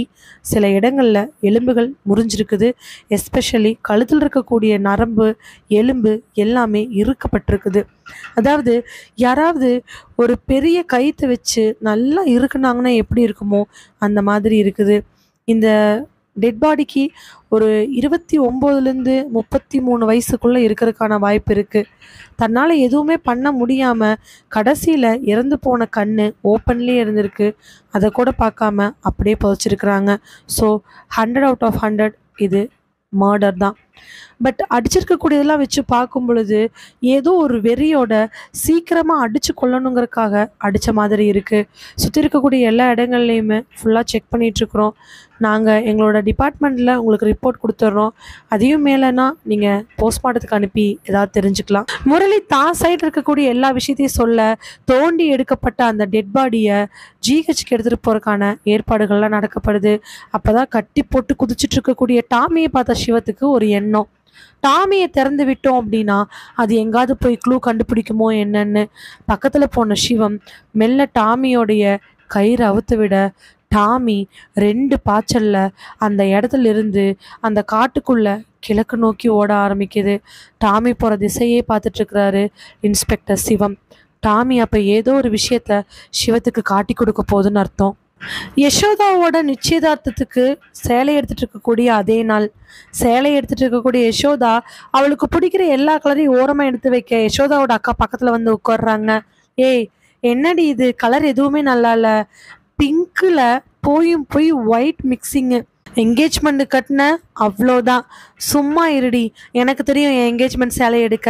இப்படியே சேலை எடுக்கிறதுக்கான சண்டைகள் போயிட்டுருக்க கொஞ்ச நேரத்துக்கு அப்புறமா எதிர்ச்சியா யசோதாவோட கண்ணு வெளியில் விழுக வெளியில் பைக்கில் யசோதாவே பார்த்துட்டு ஒரு உருவம் நிற்கிது. யசோதா பார்த்த உடனே கண்கள் அப்படி ஒரு அதிர்ச்சி. ஏன்னா நின்றுட்டு இருக்கிறது சசி பைக்கில் நின்றுட்டு யசோதாவே பார்த்துட்டு இருக்க யசோதா அந்த பெரிய கடையிலிருந்து மெல்ல மெல்ல எந்திரிச்சு வெளியில் வரா. அங்கே இருக்கக்கூடிய கண்ணாடி கதவுகள் வழியாக யசோதாவை பார்த்துட்டு இருக்கக்கூடிய சசி யசோதா பக்கத்தில் வர்றதை புரிஞ்சுக்கிட்டு அதனுடைய பைக்கை நிறுத்திட்டு இறங்குறான். யசோதா பக்கத்தில் போய் சசி எப்படி இருக்க? நான் நல்லா இருக்கேன் யசோ, நீ எப்படி இருக்க? நான் நல்லா இருக்கேன். எவ்வளோ வருஷம் ஆச்சுல்ல? ரொம்ப வருஷம்லாம் இல்லை, ஒரு 4 வருஷம் இருக்குமா? இருக்கும். என்ன பண்ணிகிட்ருக்க சசி? நான் சொல்கிற அளவுக்கு அப்படி ஒன்றும் இல்லை. நீ என்ன பண்ணுற? நான் ஒரு கம்பெனியில் ஒர்க் பண்ணிகிட்டு இருந்தேன். இப்போது என்கேஜ்மெண்ட் ஆகிடுச்சு, அதனால் சாரீ எடுக்க வந்தோம். அப்படி சொன்ன உடனே சசியோட முகம் மாறுது. அவனோட முகமாற்றம் யசோதாவுக்கு சுத்தமாக பிடிக்கல. ஏற்கனவே காலேஜ் படிக்கும் பொழுது முடியவே முடியாது அப்படின்னு யசோதா கத்த, எத்தனை ஜென்மம் எடுத்தாலும் நான் உன்னை துரத்தி வந்து கல்யாணம் பண்ணுவேன்னு சசி சொல்ல யசோதாவுக்கு அந்த வார்த்தையே சுத்தமாக பிடிக்காமல் போயிடுச்சு. ஒரு பொண்ணு பிடிக்கலன்னு சொல்லிட்டா எதுக்கு தொந்தரவு பண்ணணும்? இந்த கேள்விதான் அவளுக்கு சசியை பிடிக்காம போனதுக்கு மெயின் காரணம். சசியை பார்த்துட்டு ஒரு முறை கீழே குமிஞ்சவ பட்டும் படாமல், சரி சசி, சாரி எடுத்துட்ருக்கோம், அதனால் நான் உள்ளே போகிறேன். எப்போ யசோ கல்யாணம்? இன்னொரு 3 months இருக்குது. என்கேஜ்மெண்ட்டுக்கு இன்னொரு 15 days இருக்குது. அப்படியா? என்னையெல்லாம் இன்வைட் பண்ண மாட்டியா? கேட்ட உடனே என்ன பேசுறதுன்னு தெரியாமல் இருந்த யசோதா, நான் உன்னை காண்டாக்ட் பண்ணுறேனே, அப்போ என் நம்பரை நோட் பண்ணிக்கவே. இல்லை அது அப்போ நீ என்னை கூப்பிட மாட்டேன்னு தானே அர்த்தம்? சரி சொல்லு. வலுக்கட்டாயமாக வேற வழி இல்லாமல் சசியோட நம்பரை நோட் பண்ணிட்டு அவன் நம்பரை கொடுக்கணும் அப்படிங்கிற எண்ணம் அவளுக்கு வரவும் இல்லை. சசி அதை கேட்டு பார்க்கலான்னு நினைக்கும் பொழுது அவள் தட்டி கழிச்சிட்டா. பேசிட்டு திரும்பும் பொழுது பின்னாடி நின்ன அவள் அக்காவை பார்த்து, நீ எங்க இங்கே வந்த? இது உன் காலேஜ் மேட் சசி தானே? நான் 2-3 வாட்டி உன்னோட மொபைலில் ஃபோட்டோவில் பார்த்துருக்கேன். நீ என்கிட்ட சொல்லியிருக்கல்ல, சசி தானே? உடனே யசோதா கண்ணை காட்ட, சரி சசி நான் போயிட்டு வரேன் அப்படின்னு சொல்லிட்டு யசோதா அக்கா கூட்டிட்டு உள்ளே போயிடுறா. என்னடி அவன் முன்னாடி ஏதோ பேசிட்டு இருக்கிற அப்படின்ட்டு உள்ளே போகிறாங்க. யசோதா போகிற வழியே சசி பார்த்துட்டு நிற்கிறான். ஆனால் அவனுடைய பார்வையில் இருக்கக்கூடிய ஒரே வரி, இன்னும் நான் உன்னை மறக்கல யசோதா, நான் உன்னை எப்போவுமே விடமாட்டேன், எனக்கு நீ தான் சொந்தம், எனக்கு நீ வேணும் அப்படிங்கிற மாதிரி இருக்குது. ஆனால் யசோதாக்கு அந்த மாதிரி எண்ணங்கள் இனிமேல் வருமோ என்னமோ. கண்களை கட்டி போட்டு கைகளை பின்னாடி கட்டி வாயில துணியை கட்டி 2 நாளைக்கு முன்னாடி போட்டிருந்த சுடிதாரோட அந்த பெட்ரூம்ல படுத்திருக்கிறா யசோதா. யசோதாவுக்கு இப்ப தலையெல்லாம் பாரமா இருக்குது. படுத்து எந்திரிக்க கூட முடியாத நிலைமையில இருக்கிறவளை எப்படியாவது எந்திரிச்சு உட்காந்துடணுங்கிற எண்ணம் தட்டி எழுப்புது. கண்ணை மெல்ல திறக்கலானாலும் கண்ணை கட்டி 2 நாள் ஆச்சு. அவளுக்கு இதெல்லாம் ஏதோ வேதனையை தருது. சாப்பிட்றதுக்காக மட்டும் வாயை ஓப்பன் பண்ணி யாரோ சாப்பாடு ஊட்டி விடுறாங்க, தண்ணி கொடுக்குறாங்க. அதுக்கு மட்டும்தான் இவளுக்கு அனுமதி இருக்குது. அதுவும் குறிப்பிட்ட டைம்ல தான். மெல்ல எந்திரிச்சு தட்டு தடுமாறி உட்கார்றதுக்கு 10 நிமிஷம் ஆச்சு. எந்திரிச்சு உட்கார்ந்தவ அப்படியே சாஞ்சிக்க அவளுக்கு என்ன பண்றதுனே தெரியல. கரெக்டா அதே நேரத்துல யாரோ வந்து அவளோட வாயை ஓப்பன் பண்ணி அவளுக்கு வாயில தண்ணி ஊத்துறாங்க. அவளுடைய தாகத்தை நல்லா புரிஞ்சுக்கிட்டவங்க நினைச்சுக்கிட்டு தண்ணியை குடிச்சிட்டு, யாரு நீ, என்ன வேணும், 2 நாள் ஆச்சு, எனக்கு நிச்சயதார்த்தம் முடிஞ்சிருக்கணும், நான் உனக்கு என்ன பாவம் பண்ணேன், தயவு செஞ்சு என்னை விட்டுரு, உனக்கு எங்கள் வீட்டிலேருந்து ஏதாவது வேணும் அப்படின்னா கேளு, அதெல்லாம் எங்கள் வீட்டில் கண்டிப்பாக தருவாங்க, ஆனால் என்னை விட்டுரு, நிச்சயத்துக்கு முந்தின நாள் ஒரு பொண்ணு இல்லாமல் போனா அப்படின்னா கண்டிப்பாக பெரிய பிரச்சனையாகும், என்னை விட்டுரு, வாயை ஓப்பன் பண்ணும்போதெல்லாம் நான் உனக்கு கெஞ்சுறேன், ஆனால் நீ எனக்கு தரமாட்டேங்கிற, ப்ளீஸ், யார் நீ, எனக்காக என்னை விட்டுரு ப்ளீஸ். எதுவுமே பேசாம அந்த ஆள் இருக்க மறுபடியும் வாயை கட்ட போக யசோதா துடிக்க ஆரம்பிக்கிறா. கட்டாத கட்டாத, நான் கத்த மாட்டேன். என்னால வாயும் கட்டி கண்ணும் கட்டி கையையும் கட்டி காலையும் கட்டி வச்சு என்னால ஒண்ணுமே பண்ண முடியல. என் வாயாவது கட்டாத, நான் கத்த மாட்டேன். சரி, வாயை கட்டல அப்படின்னா ஒரு பிரச்சனையும் இல்லைன்னு தெரிஞ்சதுக்கு அப்புறமா அந்த ஆள் வாயை கட்டாம இருக்கிறாங்க. இவ எவ்வளோதான் கெஞ்சி பார்த்துமே அந்த ஆள் அந்த வாயை கட்டை மட்டும் கவுத்து விட்டுட்டு மீதி எல்லாத்தையும் அப்படியே விட்டுடுறாரு. யசோதாவோட யோசனைகள் என்னென்னமோ போக, எனக்கு பசிக்குது, நீ யாரு என்னன்னு எனக்கு தெரிஞ்சுக்கணும், தயவு செஞ்சு என் கண்ணையும் கையையும் அவுத்து விடு, நான் சாப்பிட்டுட்டு இங்கேயே அமைதியா இருக்கேன், நீ யாருன்னு மட்டும் பார்த்துக்கிறேன், எதுக்காக என்ன 2 நாள் இங்க வச்சிருக்க, எனக்கு ஒண்ணுமே புரியல. அவ எவ்வளவுதான் கெஞ்சியுமே அந்த ஆள் எதுவுமே பண்ணவே இல்லை. அதுக்கப்புறமா சாப்பாடு வந்து வாய்க்குள்ள குடுக்கறதுக்கு போக அவ தலையை திருப்பிக்கிறா. தலையை திருப்பின பக்கம் கை வர்றது நல்லாவே தெரியுது. அவ மறுபடி தலைய இடது பக்கமா திருப்பிக்கிறா. மறுபடியும் சாப்பாடை எடுத்து வாயில வைக்கலான்ட்டு போகும் பொழுது அவ டக்குன்னு, எனக்கு பசிக்குது, எனக்கு சாப்பாடு வேணும், ஆனா நானா சாப்பிடணும், நான் நிச்சயமா இந்த இடத்த விட்டு போக மாட்டேன், நீ என் முன்னாடியே இரு, என் கண்ணை அவுத்து விட வேண்டாம், ஆனா சாப்பிட்டதுக்கு அப்புறம் கையை கட்டிக்கோ, என் கையை மட்டும் அவுத்து விடுறியா அப்படின்னு கேட்க அந்த ஆள்கிட்ட இருந்து எந்த பதிலும் இல்லை.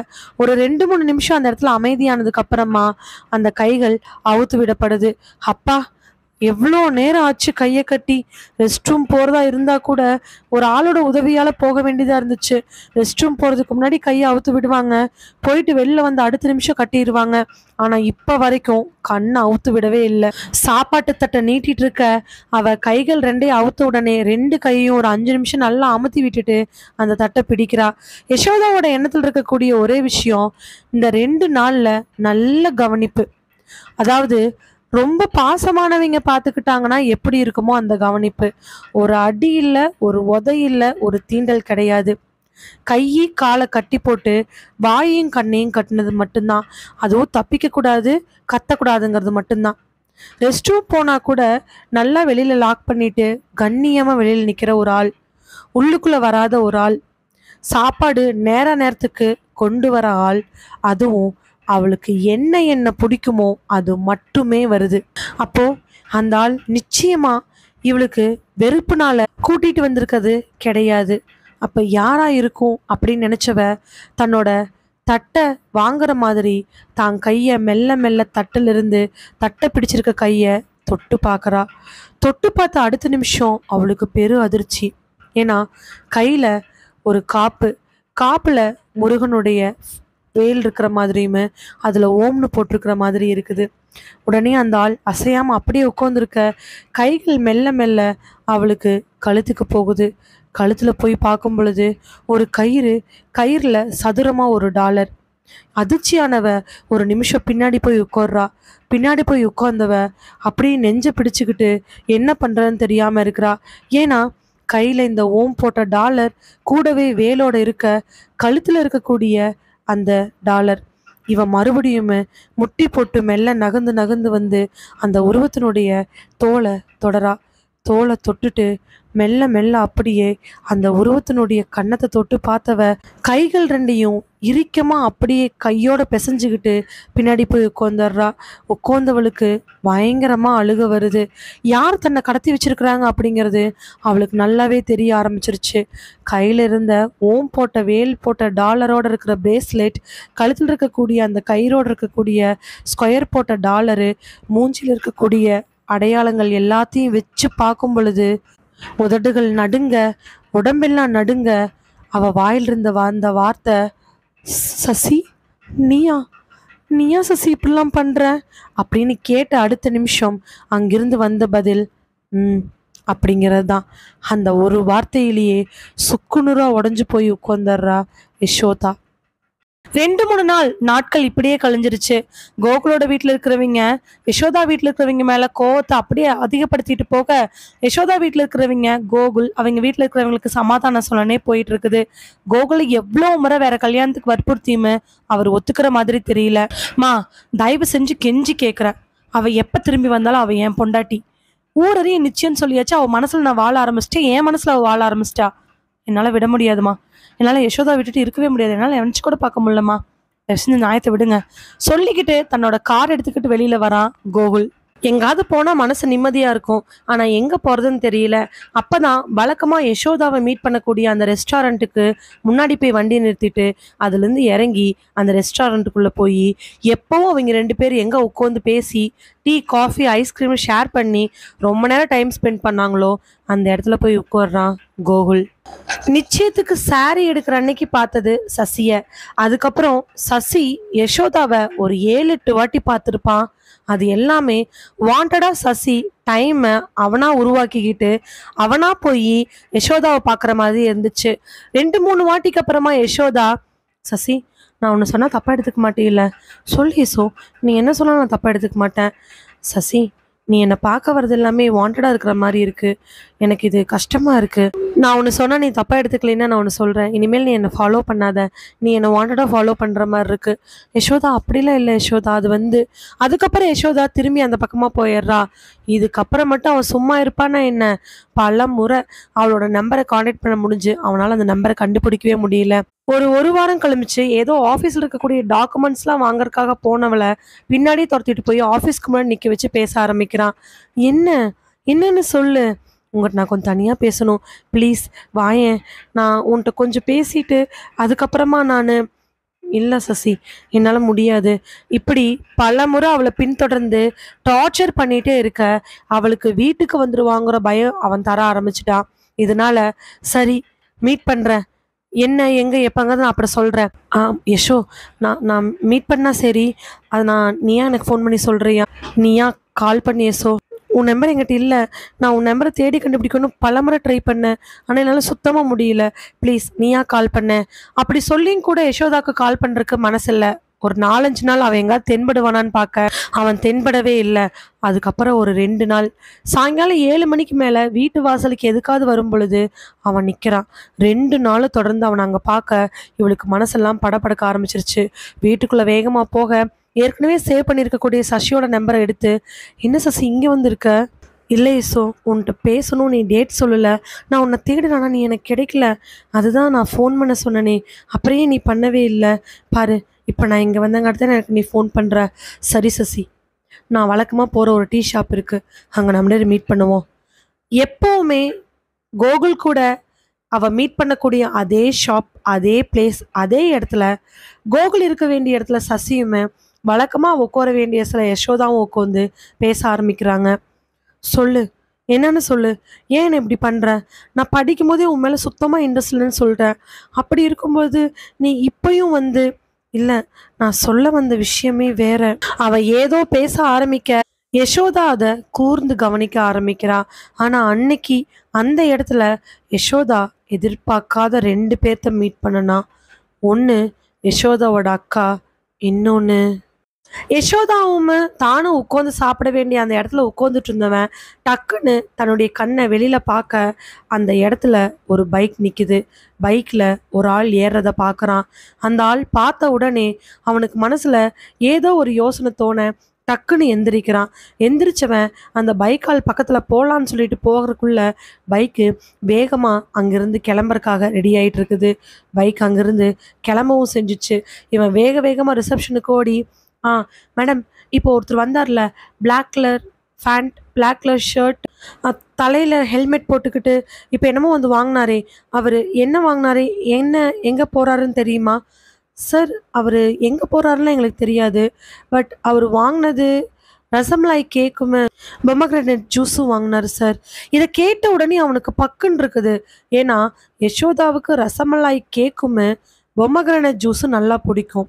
அந்த பைக்ல ஏறி போனதா பார்த்தது சசி தான். என்ன பண்றதுன்னு தெரியாம தேங்க்யூன்னு சொல்லிட்டு வெளியில வேகமா ஓடியாந்து தன்னோட காரை எடுக்கிறாரு. காரை எடுத்து அந்த பைக் போன திசையிலேயே காரை வேகமா ஓட்ட ஒரு 5 நிமிஷம் குழப்பத்துக்கு அப்புறமா அந்த பைக் போற இடத்த கண்டுபிடிச்சிட்டாரு. அந்த பைக்கை ஃபாலோ பண்ண ஆரம்பிக்கிறாரு. தன்னோட செல்போனை எடுத்து எஸ்ஐ பிரபுவுக்கு கால் பண்ண 2 ரிங்ல கால் எடுத்த பிரபு, "சார், நான் கோகுல் பேசுறேன்." "கோகுல்? யசோதா கேஸோட கோகுல். சொல்லுங்க, உங்க கேஸ் விஷயமா தான் நாங்க ஒரு முக்கியமான டாக்குமெண்ட் பார்த்துட்டு இருக்கிறோம். அதுக்குள்ள எங்க இன்ஸ்பெக்டர் ஒரு முக்கியமான கேஸ்க்கு போஸ்ட்மார்ட்டம் ரிப்போர்ட்டை வாங்கிட்டு வர சொன்னாரு. அங்க போயிட்டு வர வேண்டியதாயிருச்சு. என்னன்னு சொல்லுங்க." "சார், நான் என் உட்பி கூட அடிக்கடி ஒரு பையனை பார்ப்பேன். அவன் இப்போ நாங்கள் வழக்கமாக வர ஹோட்டல்ல இருந்து ஏதோ ஒரு டிஷ் வாங்கிட்டு ஒரு இடத்துக்கு போயிட்டு இருக்கிறான். நீங்கள் இமிடியட்டாக அந்த இடத்துல ஜாயின் பண்ண முடியுமா?" "என்ன சொல்கிறீங்க? எப்படி உங்களுக்கு தெரியும்?"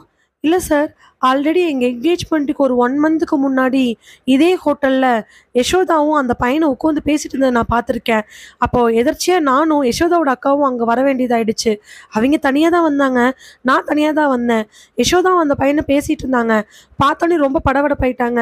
அப்புறம் என்ன ஏதுன்னு விசாரிச்சும் போது தான் அந்த பையன் யசோதாவோட காலேஜில் படித்தவன் தெரிய வந்துச்சு. நேம் கூட சசின்னு என்னமோ சொன்ன மாதிரி இருந்துச்சு. சசிதரன் நினைக்கிறேன்.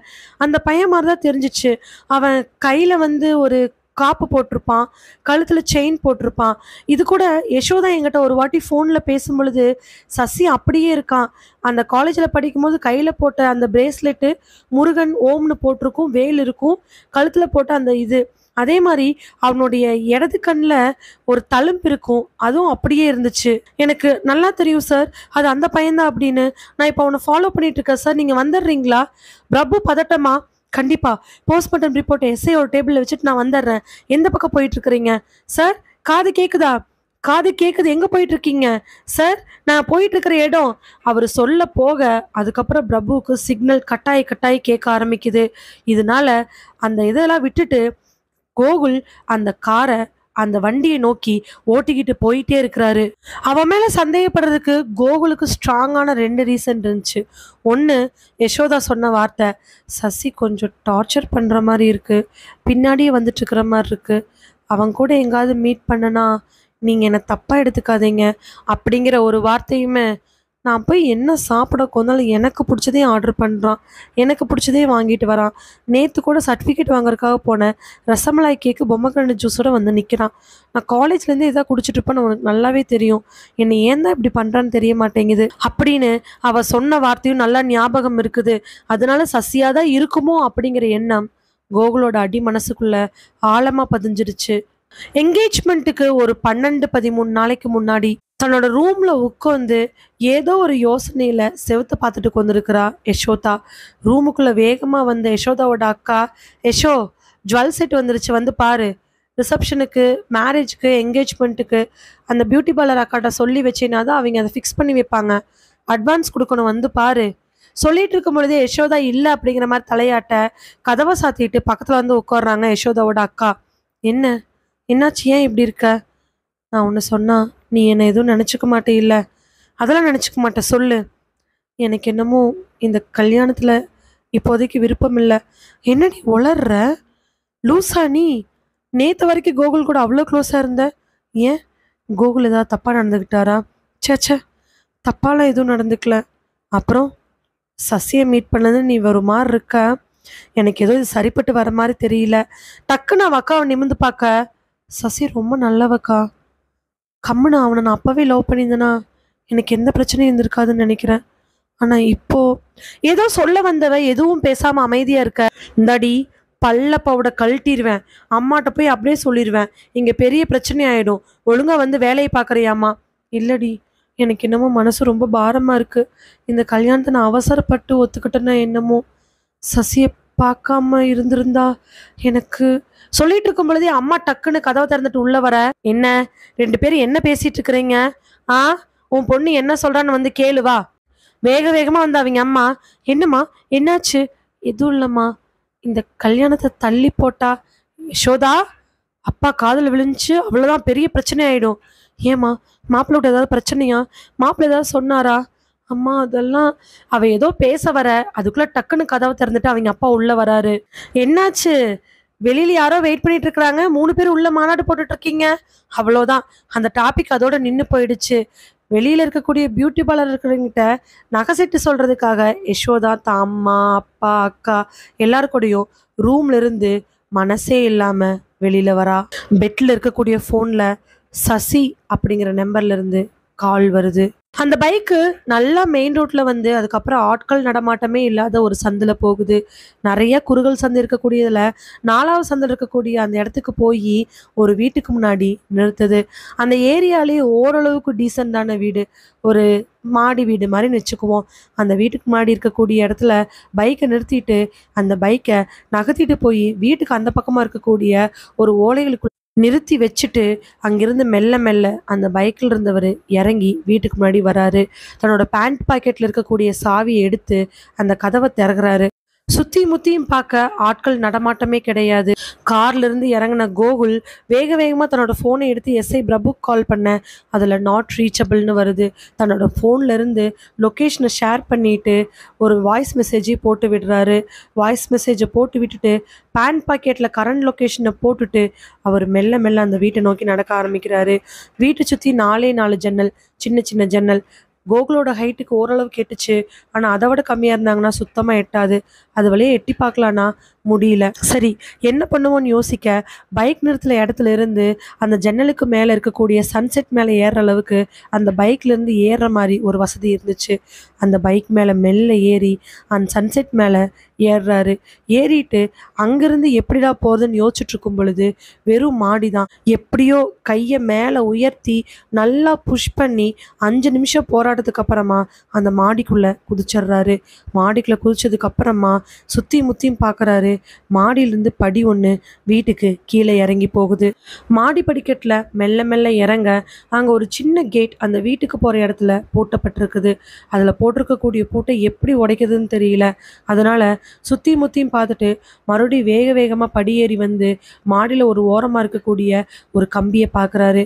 அந்த கம்பியை எடுத்துட்டு வந்து தன்னால் முடிஞ்ச அளவுக்கு வளைச்சு அந்த பூட்டில் அந்த கம்பியை வச்சு நல்லா இழுக்கிறாரு.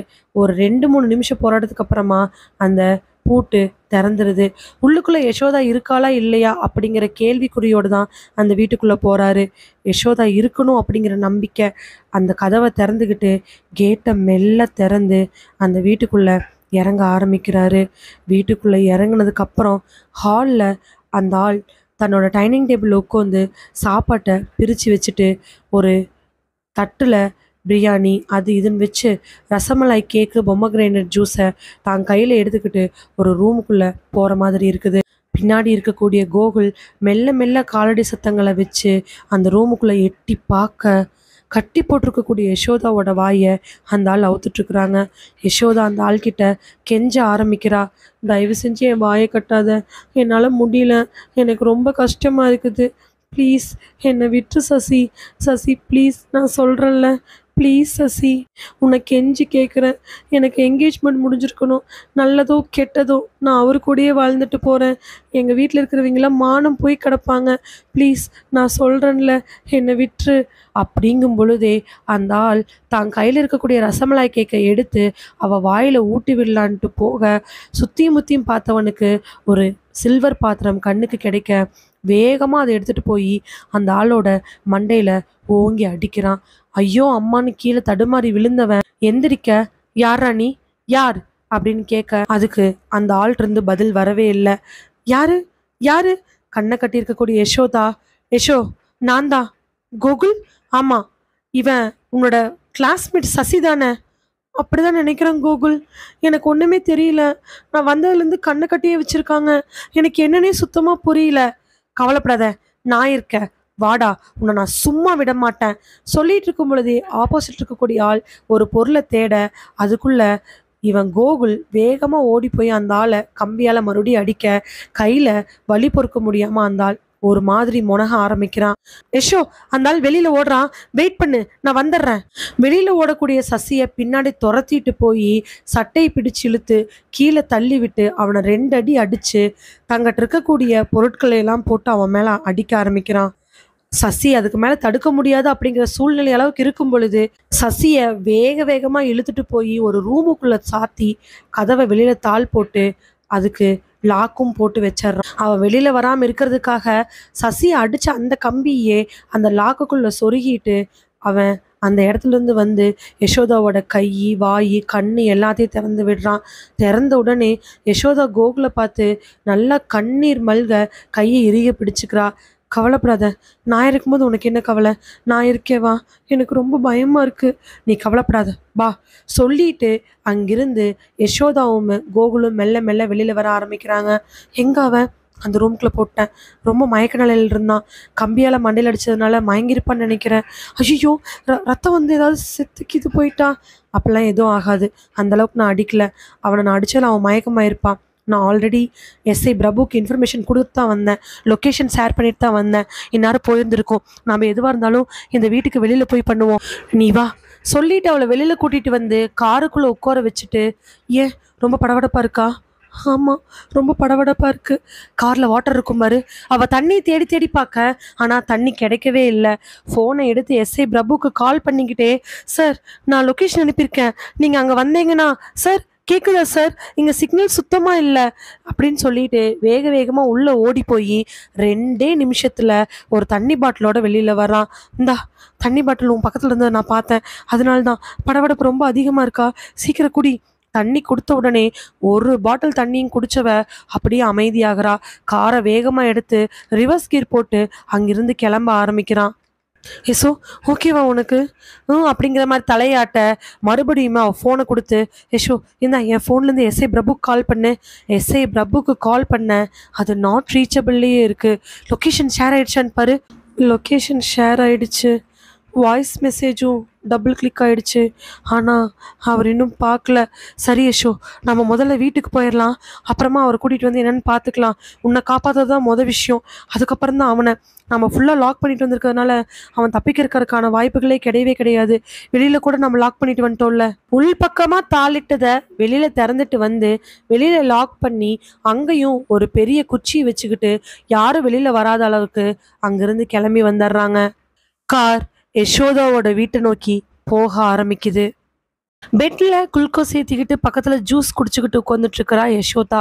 யசோதாவை சுற்றி அவள் அம்மா, அப்பா, அக்கா, இன்னும் அக்கா வீட்டுக்காரன்னு எல்லாரும் பக்கத்தில் இருக்க, ஆப்போசிட்ல ஒரு சேர் போட்டு உட்காந்துட்டு இருக்கிறாரு யசோதாவுக்கு பார்த்த மாப்பிள்ளை கோகுல். கோகுல் யசோதாவை காப்பாத்திட்டு ஸ்ட்ரெயிட்டா அவங்க வீட்டுக்கு வர, அங்க இருக்கிற எல்லாருக்கும் அப்படி ஒரு சந்தோஷம். என்ன ஏது எதுக்குன்னு கேட்க, அவ கரெக்டா அவ்வளோ நாள் இருந்த டயர்டு கண்ணை கட்டி வச்சதுன்னு சொல்லிட்டு எல்லாத்துலேயும் மயக்கம் போட்டு விழுக, ஹாஸ்பிட்டல் தூக்கிட்டு போகிற அளவுக்கு இல்லை, இங்கேயே பார்ப்போன்னு சொல்லிட்டு நடந்தது தான் இவ்வளோ நேரம் நடந்த விஷயங்கள். கரெக்டாக இதெல்லாம் நடந்து ஒரு மணி நேரம் இருக்கும். விஷயம் தெரிஞ்ச கோகுலோட அம்மா, அப்பா, அக்கா எல்லாருமே காரில் வந்து இறங்குறாங்க. கோகுலோட அப்பாவுக்கு மட்டும்தான் மூஞ்சியெல்லாம் சிரிப்பே தவிர கோகுலோட அக்காவுக்கும் அம்மாவுக்கும் சுத்தமாக இதில் இன்ட்ரெஸ்ட் இல்லை. ஆனால் இந்த விஷயத்தில் கோகுலோட அப்பா அவங்க 2 பேர்த்தையும் இழுத்துட்டு வந்திருக்கிறாரு. உள்ளே வந்தவங்க நேராக போய் யசோதாவை பார்க்க, யசோதா நல்லா இருக்கியா கண்ணு? மாமனாரா வரப்போறவரு அவ கையை போய் இறுகப்பட்டிட்டு கேட்க, அவ கண்ணெல்லாம் கலங்கி, நல்லா இருக்கேன், எனக்கு எந்த பிரச்சனையும் இல்லை. என்னாச்சு, ஏன் குளுக்கோஸ்ல ஏறிட்டு இருக்குது? இல்லை, 4 நாளாக அவள் அங்கே இருந்ததுனால அவள் ரொம்ப டயர்டாயிட்டா, அதனால தான் இப்படி பண்ணிட்டு இருக்கிறோம். குளுக்கோஸ் போட்டால் கொஞ்சம் நல்லா இருக்குன்னு ஃபீல் பண்ணோம், அதனால தான் டாக்டரை வர வச்சோம். டக்குன்னு கோகுலோட அக்கா, வேற எதுவும் இல்லை. கோகுல் உடனே எந்திரிச்சு வாயை மூடிட்டு இருந்துரு, டாக்டர் இப்போ செக் பண்ணிட்டு போயிருக்கிறாரு, நீ என்ன நினைச்சிட்டு இருக்க உன் மனசுல? வேற ஏதாவது இல்லைன்னா என்ன அர்த்தம்? கோகுலோட அம்மா, என்னாச்சு யசோதா, எங்க போன?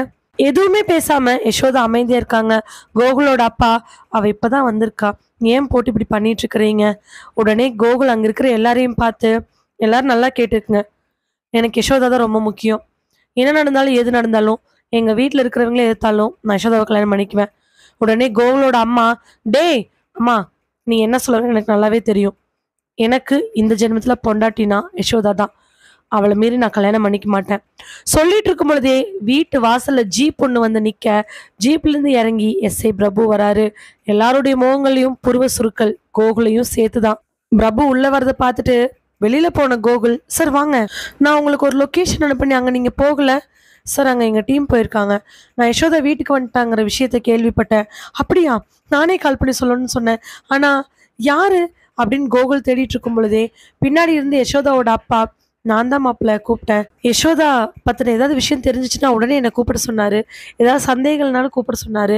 அப்படி இருக்கும்போது யசோதா வந்ததை நம்ம எப்படி சொல்லாமல் இருக்க முடியும்?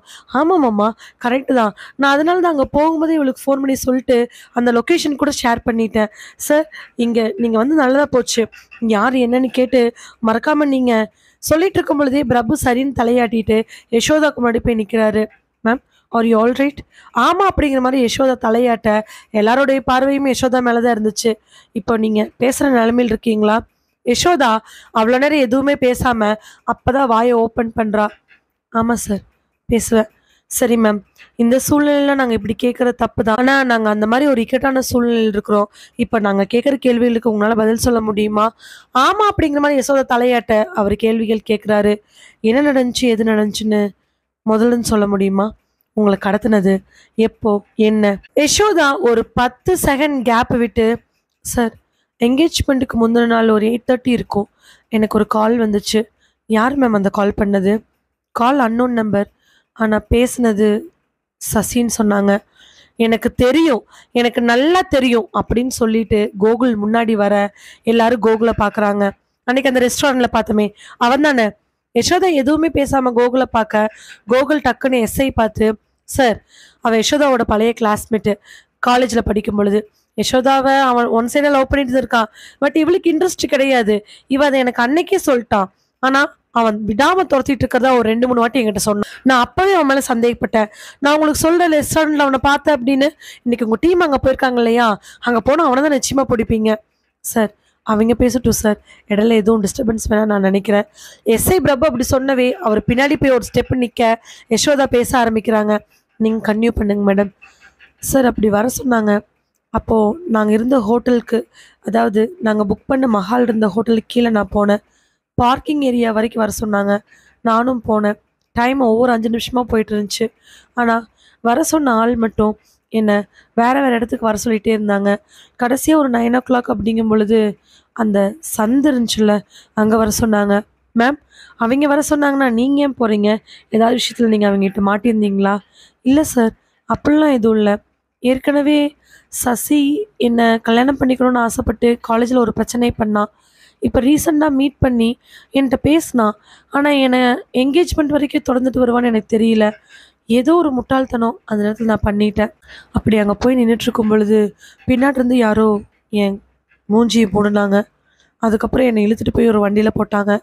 உடனே அந்த வண்டி கிளம்பிருச்சு. என்னால் சொல்ல முடியும் அதில் ஒருத்தர் தான் இருந்தாங்கன்னு. மூஞ்சியை கட்டினவங்க கொஞ்ச தூரம் போனதுக்கப்புறமா நிறுத்தி உடனே என்ன அதுக்குள்ளேயே வச்சு கை கால் வாயெல்லாம் கட்டிட்டாங்க. கண்ணை ஒரு செகண்ட் மட்டும் திறந்து விட்டு டக்குன்னு இன்னொரு கர்ச்சிப்பில் கண்ணை மூடிட்டாங்க. அப்படி திறந்தப்போ நான் பார்த்தது, நான் இருந்தது ஒரு ஆம்னியில். அதுக்கப்புறம் என்னை ஒரு வீட்டில் கொண்டே வச்சாங்க. வீட்டில் கொண்டு வச்சு என்னை எந்த சித்திரவதையும் பண்ணல. நான் இருந்த இந்த நாளில் எனக்கு பிடிச்சது மட்டுமே வாங்கி கொடுத்தாங்க. ரெஸ்ட் ரூம்க்கோ இல்லை வேறு ஏதாவது வேணும் அப்படின்னா பாத்ரூம் போகிற சமயத்தில் கை காலெல்லாம் மட்டும் அவுத்து விட்டுட்டு கண்ணை மட்டும் எதுவுமே பண்ணல. மேடம், அந்த மாதிரி ரெஸ்ட் ரூம் போகும்போது உங்கள் கை காலில் அவுத்து விடப்பட்டுச்சுல்ல, அப்போ நீங்கள் அந்த ஆளை பார்க்க முயற்சி பண்ணலையா? இல்லை சார், நான் அந்த மாதிரி ரெஸ்ட் ரூம் போகும்போது என் ஃபுல் ஹெட்டே க்ளோஸ் ஆயிரும். என்னால் அவங்க போட்டிருக்கக்கூடிய அந்த பட்டன்ஸு, அந்த கயிறு எல்லாத்தையும் என்னால் அவுக்க முடியாது. நான் அப்படி அவுக்கணும் அப்படின்னு நினச்சா கூட அவங்க என்னை ரெஸ்ட் ரூமுக்கு டைமிங் வச்சு டக்கு டக்குன்னு தட்டி வெளியில் கொண்டாந்துருவாங்க. அவங்க போட்ட அந்த ஹெல்மெட்டை என்னால் அவுக்கிறது ரொம்ப சிரமமாக இருந்துச்சு. அது மட்டும் இல்லாமல் ஒரு கையை மட்டும்தான் எனக்கு அவுத்து விட்டாங்க, இன்னொரு கையை அவுத்து விடலை. ஆனால் கண்ணியமாக நடந்துக்கிட்டாங்க. ஆனால் ஒரு நாள் 2 நாளைக்கு முன்னாடி நான் அவங்கள தொட்டு பார்க்குற சூழ்நிலை கிடச்சிச்சு. தொட்டு பார்த்தீங்களா? ஆமாம், தொட்டு பார்த்தேன். தொட்டு பார்த்ததில் உங்களுக்கு எதாவது அடையாளம் தெரிஞ்சிச்சா? ஆமாம் சார், தொட்டு பார்த்ததில் எனக்கு அடையாளம் தெரிஞ்சிச்சு. அதுலேருந்து எனக்கு நிறைய சந்தேகங்கள் எழுந்துச்சு. சந்தேகங்களில் ஆள் யாருன்னு உங்களால் கண்டுபிடிக்க முடிஞ்சிச்சா? ஆமா அப்படின்னு தலையாட்டின உடனே அங்க இருக்கிறவங்களுக்கெல்லாம் பெரு அதிர்ச்சி. எல்லாரும் அவளே உத்து பார்த்துட்டு இருக்கிறாங்க. சசிதான் அப்படிங்கிற விஷயத்த அவ சொல்லுவா அப்படின்னு எல்லாரும் அவளே உத்து பார்த்துட்டு இருக்கும் பொழுது, மேம் உங்களால அந்த ஆள் யார் என்னன்னு சொல்ல முடியுமா? முடியும் சார். என்னால முடியும். கன்ஃபார்ம்? ஆமா சார். கன்ஃபார்ம். சரி மேம். அப்ப சொல்லுங்க. சார் நான் தொட்டு பார்த்தது, அதுக்கப்புறம் நடந்த நிகழ்வு இதெல்லாம் வச்சு பார்க்கும் பொழுது என்னை கடத்திட்டு போனது எல்லாருடைய பார்வையும் அவ மேலேயே இருக்குது. எல்லாரும் யசோதாவே பார்த்துட்டு இருக்க. யசோதாவோட வலது கைகள் மட்டும் மெல்ல மேல வந்து கோகுலை காட்டுது. கோகுலை நோக்கி இருக்கக்கூடிய அவ கையை பார்த்த வீட்டார் கோகுல் எல்லாருக்கும் பெரிய அதிர்ச்சி. ஆனா எஸ்ஐ பிரபுவுக்கு மட்டும் அந்த அதிர்ச்சி கிடையவே கிடையாது. சார் சார் என்ன இஷ்யூ? நான் தான் உன்னை காப்பாத்திட்டு வந்தேன் சார். இந்த சசிதா சார் இப்படி பண்ணியிருக்கான். அதுல இவ கண்ணை கட்டி வச்சு ஏதோ இவ ரொம்ப டயர்டா இருக்கனால இப்படி இருக்கா. இன்னும் உளர்ற. நான் உன்னை காப்பாத்திட்டு வந்தேன். உன்னை கடத்திட்டு போன உன்னை கேட்குறாங்க. டக்குன்னு கோகுலோட அம்மா முன்னாடி வந்து, நான் சொல்லலடா இவ இப்படிதான் பண்ணுவா அப்படின்னு. நான் சொல்லல. இவ இப்படிதான் பண்ணுவான்னு எனக்கு நல்லாவே தெரியும். சார் என் பையன் மேலே பொய் சொல்றா. அவ கடத்திட்டு போனவன் வேற, என் பையன் காப்பாத்திட்டு வந்திருக்கான். பாத்தீங்கல்ல. டக்குன்னு எஸ்ஐ பிரபு, மேம் நீங்க கொஞ்சம் அமைதியா இருக்கீங்களா? அவங்க சொல்றது உண்மைதான். என்ன சார் சொல்றீங்க? உடனே யசோதாவோட பேரண்ட்ஸ்லாம் முன்னாடி வந்து, என்ன சார் சொல்றீங்க? மாப்பிள்ள அப்படி பண்ணியிருக்க மாட்டாரு. என் பொண்ணு அவர் கல்யாணம் பண்ணிக்கிறேன்னு சொல்லி சொன்னாரு. என் பொண்ணுக்கு என்ன ஆனாலும் அவ அப்படியே திரும்பி வந்தாலும் எப்படி திரும்பி வந்தாலும் நான் கல்யாணம் பண்ணிக்கிறேன்னு பெருந்தன்மையா இருந்தாரு. அவரே சார் இதெல்லாம் பண்ண போறணும். அவரே சார் இந்த கல்யாணத்துக்கு மாப்பிள்ள. சார் ஒரு நிமிஷம். இவங்க சொல்ற மாதிரி சசி இறந்து 3-4 நாள் ஆச்சு. சார் என்ன சொல்றீங்க? ஆமா சார். யசோதா காணாம போனதுக்கு ஒரு 2 நாள் கழிச்சு எங்களுக்கு ஒரு டெட் பாடி கிடைச்சிச்சு. அதை நாங்கள் ஃபாரன்சிக் அண்ட் போஸ்ட்மார்ட்டம் ரிப்போர்ட் பார்க்கும் பொழுது அந்த டெட் பாடி யசோதா என்னைக்கு காணாம போனாங்களோ அந்த அன்னைக்கு நைட்டு இறந்துருக்குறாங்க. அது அப்போ எங்களுக்கு சந்தேகம் வரல. பட் யாரு என்ன எப்படின்னு விசாரிக்கும் பொழுதுதான் அது சசி அப்படிங்கிற டெட் பாடின்னு தெரிஞ்சிச்சு. ஆல்ரெடி சசி அப்படிங்கிற பேர் யசோதாவோட கேஸ்ல உள்ள வந்திருக்கவே யார் சசி இப்படி பண்ணியிருப்பாங்கன்னு யோசிச்சு பார்த்தோம். ஒருவேளை சசியோட பிடியிலிருந்து யசோதா தப்பிக்கிறக்கா இப்படி பண்ணாங்களா நாங்கள் இன்வெஸ்டிகேஷன் பண்ணிட்டு இந்த மூமெண்ட்டை எப்படி கொண்டு போறதுன்னு தெரியாம நாங்கள் சசியை பத்தின விஷயங்களை கேதர் பண்ணிட்டு இருக்கும்போது எங்களுக்கு வாண்டடா வந்து மாட்டினாரு கோகுல். கோகுல் எனக்கு கால் பண்ணி சசி ஒரு கடையில் இருக்கிறதாவும் அவர் தான் ஏதோ வாங்கிட்டு போறதாவும் சொன்னாரு. ரசமலா கேக், பொமக்ரானட் ஜூஸ் இதெல்லாம் ரொம்ப அதிகமாகவே இருந்துச்சு. அப்போதான் எங்களுக்கு கோகுல் மேலே சந்தேகம் முழுசாக திரும்ப ஆரம்பிச்சிச்சு. ஏற்கனவே சசிட்டு இருக்கக்கூடிய டெட் பாடிஸ்ல இருந்து கிடைச்ச பொருட்கள் கைரேகைகள் இதெல்லாம் வச்சு பார்க்கும் பொழுது அவங்கள கொன்னது ஒரு ஆணாக தான் இருக்கணும் அப்படின்னு நாங்கள் எல்லாமே கண்டுபிடிச்சி வச்சுருந்தோம். அதையும் வச்சு பார்க்கும் பொழுது இவர் கால் பண்ணவே இவர் மேலே நாங்கள் சந்தேகப்பட்டோம். அதுக்கப்புறமா நடந்துக்கூடிய விஷயங்களை வச்சு ஃபாலோ பண்ணி பார்க்கும் பொழுது சசியை கொண்டது இவர் தான். மேபி இவர் யசோதாவை கடத்தி வச்சிருக்கலாம் அப்படிங்கிற சந்தேகம் எங்களுக்கு இருந்துச்சு. அதனாலதான் இவர் சொன்ன உடனே அந்த இடத்துக்கு நாங்கள் போய் பார்த்தோம். அங்கே இவர் சொன்ன மாதிரி யார் கூட இவர் சண்டையும் கட்டல, இவர் காப்பாற்றவும் இல்லை. இடம் ரொம்பவே தெளிவாக இருந்துச்சு. அந்த இடத்துக்குள்ள நாசூக்கா உடனே எப்படி போக முடியும்? பக்காவாக ஸ்கெட்ச் தெரிஞ்சவங்க மட்டும்தான் போக முடியும். அதெல்லாம் சந்தேகத்தில் வச்சுட்டு தான் இங்கே வந்தோம். அப்படி பார்க்கும் பொழுது யசோதாவும் அதை கண்டுபிடிச்சிட்டாங்க.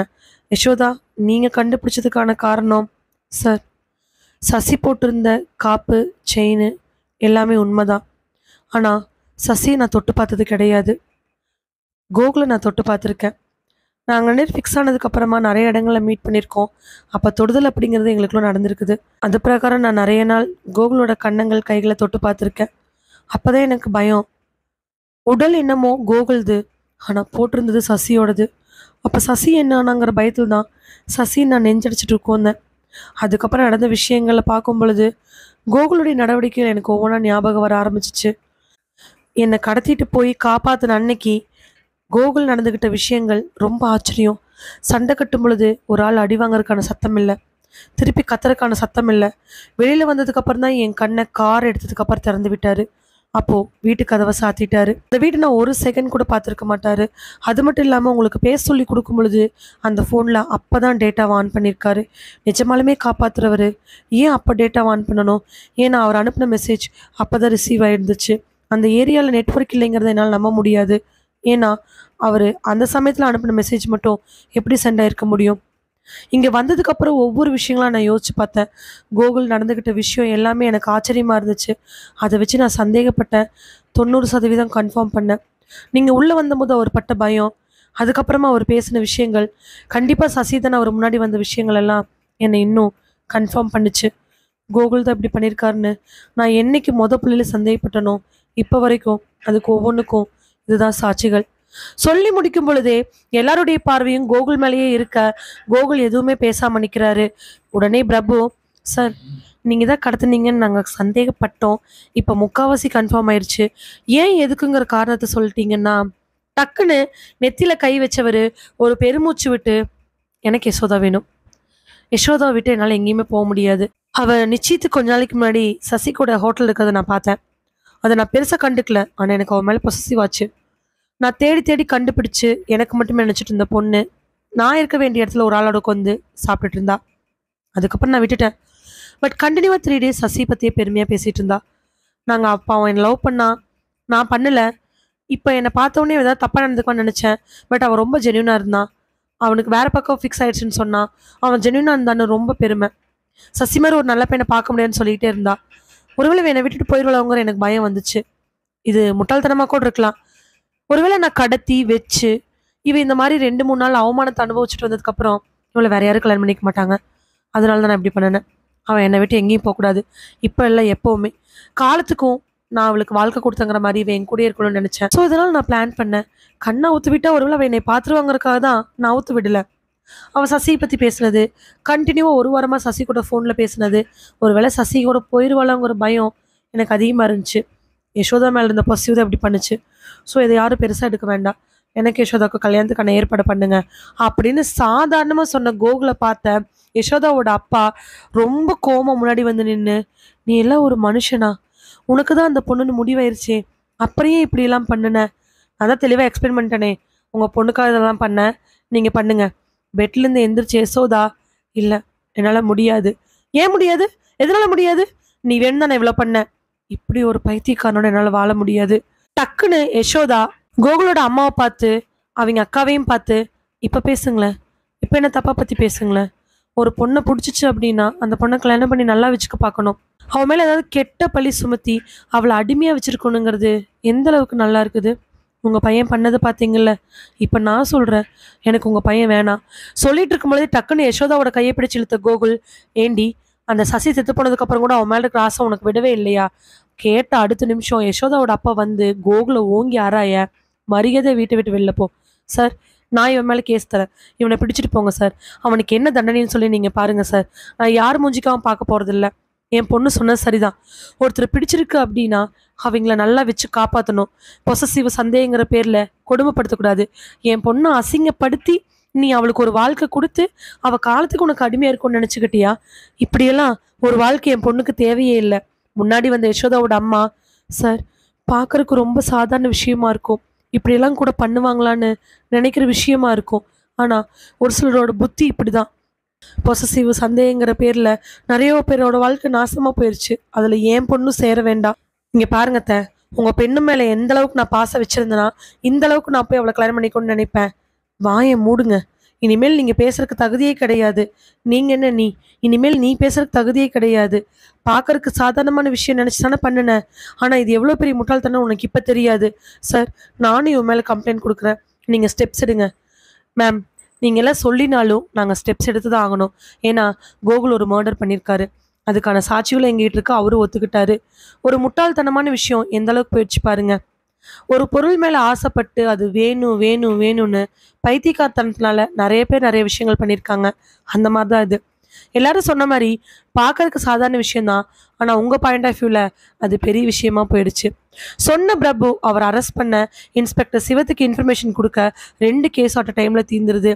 வேற வழியே இல்லாமல் கோகுல் வீட்டில் இருக்கிறவங்க எல்லாரும் கோகுலுக்கு பின்னாடியே போகிறாங்க. யசோதாவை பார்த்து அவங்க அப்பா, கவலைப்படாதம்மா, நாங்கள் இனிமேல் உனக்கு இருக்கிறோம் அப்படின்னு சொல்ல யசோதாவுக்கு என்னமோ பாரம் குறைஞ்ச மாதிரி அமைதியாக இருக்கிறா.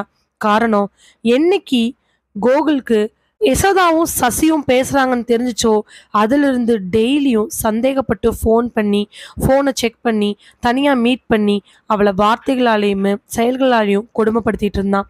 அதனால்தான் நிச்சயத்துக்கு 10 நாளைக்கு முன்னாடி அவ ரொம்ப அப்செட்டா இருந்தா. இப்படிப்பட்டவனை நம்ம கல்யாணம் பண்ணிக்கணுமாங்கிற எண்ணம் ஒவ்வொரு நாளும் அவளுக்கு வர ஆரம்பிச்சிச்சு. சசி கூட அவளை வச்சு பேச, சசி மெசேஜ் பண்ணானா, கால் பண்ணானான்னு கேட்க, எப்போ பார்த்தாலும் நைட்டு 12 1 மணிக்கு அவ முழிச்சிருக்காளா, இல்லை ஃபோன் பேசிட்டு இருக்காளா, பிஸியா இருக்காளா, வேற நம்பர் இருக்கான்னு சந்தேகப்பட இதெல்லாம் அவளால பொறுத்துக்கவே முடியல. ஆனா இந்த நிமிஷம் வரைக்கும் அவ ஏன் இதை வெளியில சொல்லின்னு தெரியல. ஒருவேளை அவனை தான் அரெஸ்ட் பண்ணிட்டாங்களே, இனிமேல் சொல்லி என்ன பிரயோஜனம் நினைச்சாளா, இல்ல அந்த நிமிஷத்துல அதை பத்தி சொல்லாத அளவுக்கு பிரச்சனைகள் பெருசா இருந்துச்சான்னு தெரியல. சசியை பத்தி தெரிஞ்சதுக்கு அப்புறம் அவனோட டார்ச்சர், அவனோட வே ஆஃப் டாக் எல்லாமே அவளுக்கு முள்ள நிக்கிற மாதிரி இருக்க, இது ரிலீஃப் ஆன உடனே அவ ரொம்ப நிம்மதியா அவங்க அம்மா கையை பிடிச்சு அவங்க அப்பா தோல்ல சாஞ்சிட்டு நிக்கிறா. நாம ஆசைப்படக்கூடிய பொருள் அது என்னவா வேணாலும் இருக்கலாம், யாரா வேணாலும் இருக்கலாம். அது நமக்கு கிடைக்கணும்னா அதை நம்ம ரொம்ப பத்திரமா பார்த்துக்கிற வழியில மட்டும்தான் அடையணும். இந்த மாதிரி விஷயங்கள் அடைஞ்சோம்னா அது நம்மளை விட்டு எங்கேயோ போய் நமக்கு கிடைக்காமையே போயிடும். பார்க்கறதுக்கு சின்ன விஷயமாவே இருந்தாலும் அது நமக்கு வேணும்னு முடிவெடுத்ததுக்கு அப்புறம் செயல்கள் தவறான வழியில போகாம இருக்கிறது ரொம்ப நல்லது அப்படிங்கிறதுக்கு கோகுலர் எடுத்துக்காட்டு. நமக்குங்கிற பொருள் நமக்கு தான். ஒருவேளை ரொம்ப நாள் அது நமக்கு வரல அப்படின்னா அது நம்மளது கிடையாது. அதை விட பெஸ்டான ஒரு பொருள் நம்மளை தேடி வரும். அது மனுஷங்களா இருந்தாலும் சரி, சாதாரண பொருளா இருந்தாலும் சரி. இதோடு இந்த கதை நிறைவடைகிறது. இதே மாதிரி இந்த கதைகளை கேட்க மறக்காம நம்ம சிந்தனை பெட்டகத்துக்கு வாங்க. மறுபடியும் வேறு ஒரு கதையோட இந்த சிந்தனை பெட்டகத்தில் உங்களை சந்திக்கிறேன். அது வரைக்கும் நன்றி. இந்த கதையில வந்திருக்கக்கூடிய பெயர், நிகழ்வு, ஊர், கதாபாத்திரம், வந்திருக்கக்கூடிய அத்தனை நிகழ்வுகளும் முழுக்க முழுக்க கற்பனையானது. இதை யாரையும் எதற்காகவும் எந்த நோக்கத்துக்காகவும் மையப்படுத்தி எழுதப்பட்ட கதை கிடையாது. என்னை நெருங்காதே ஆபத்து கதை முழுக்க முழுக்க பொழுதுபோக்குக்காக எழுதப்பட்ட கற்பனையான கதையாகும். மகிழ்வித்து மகிழ்ந்திருங்கள்.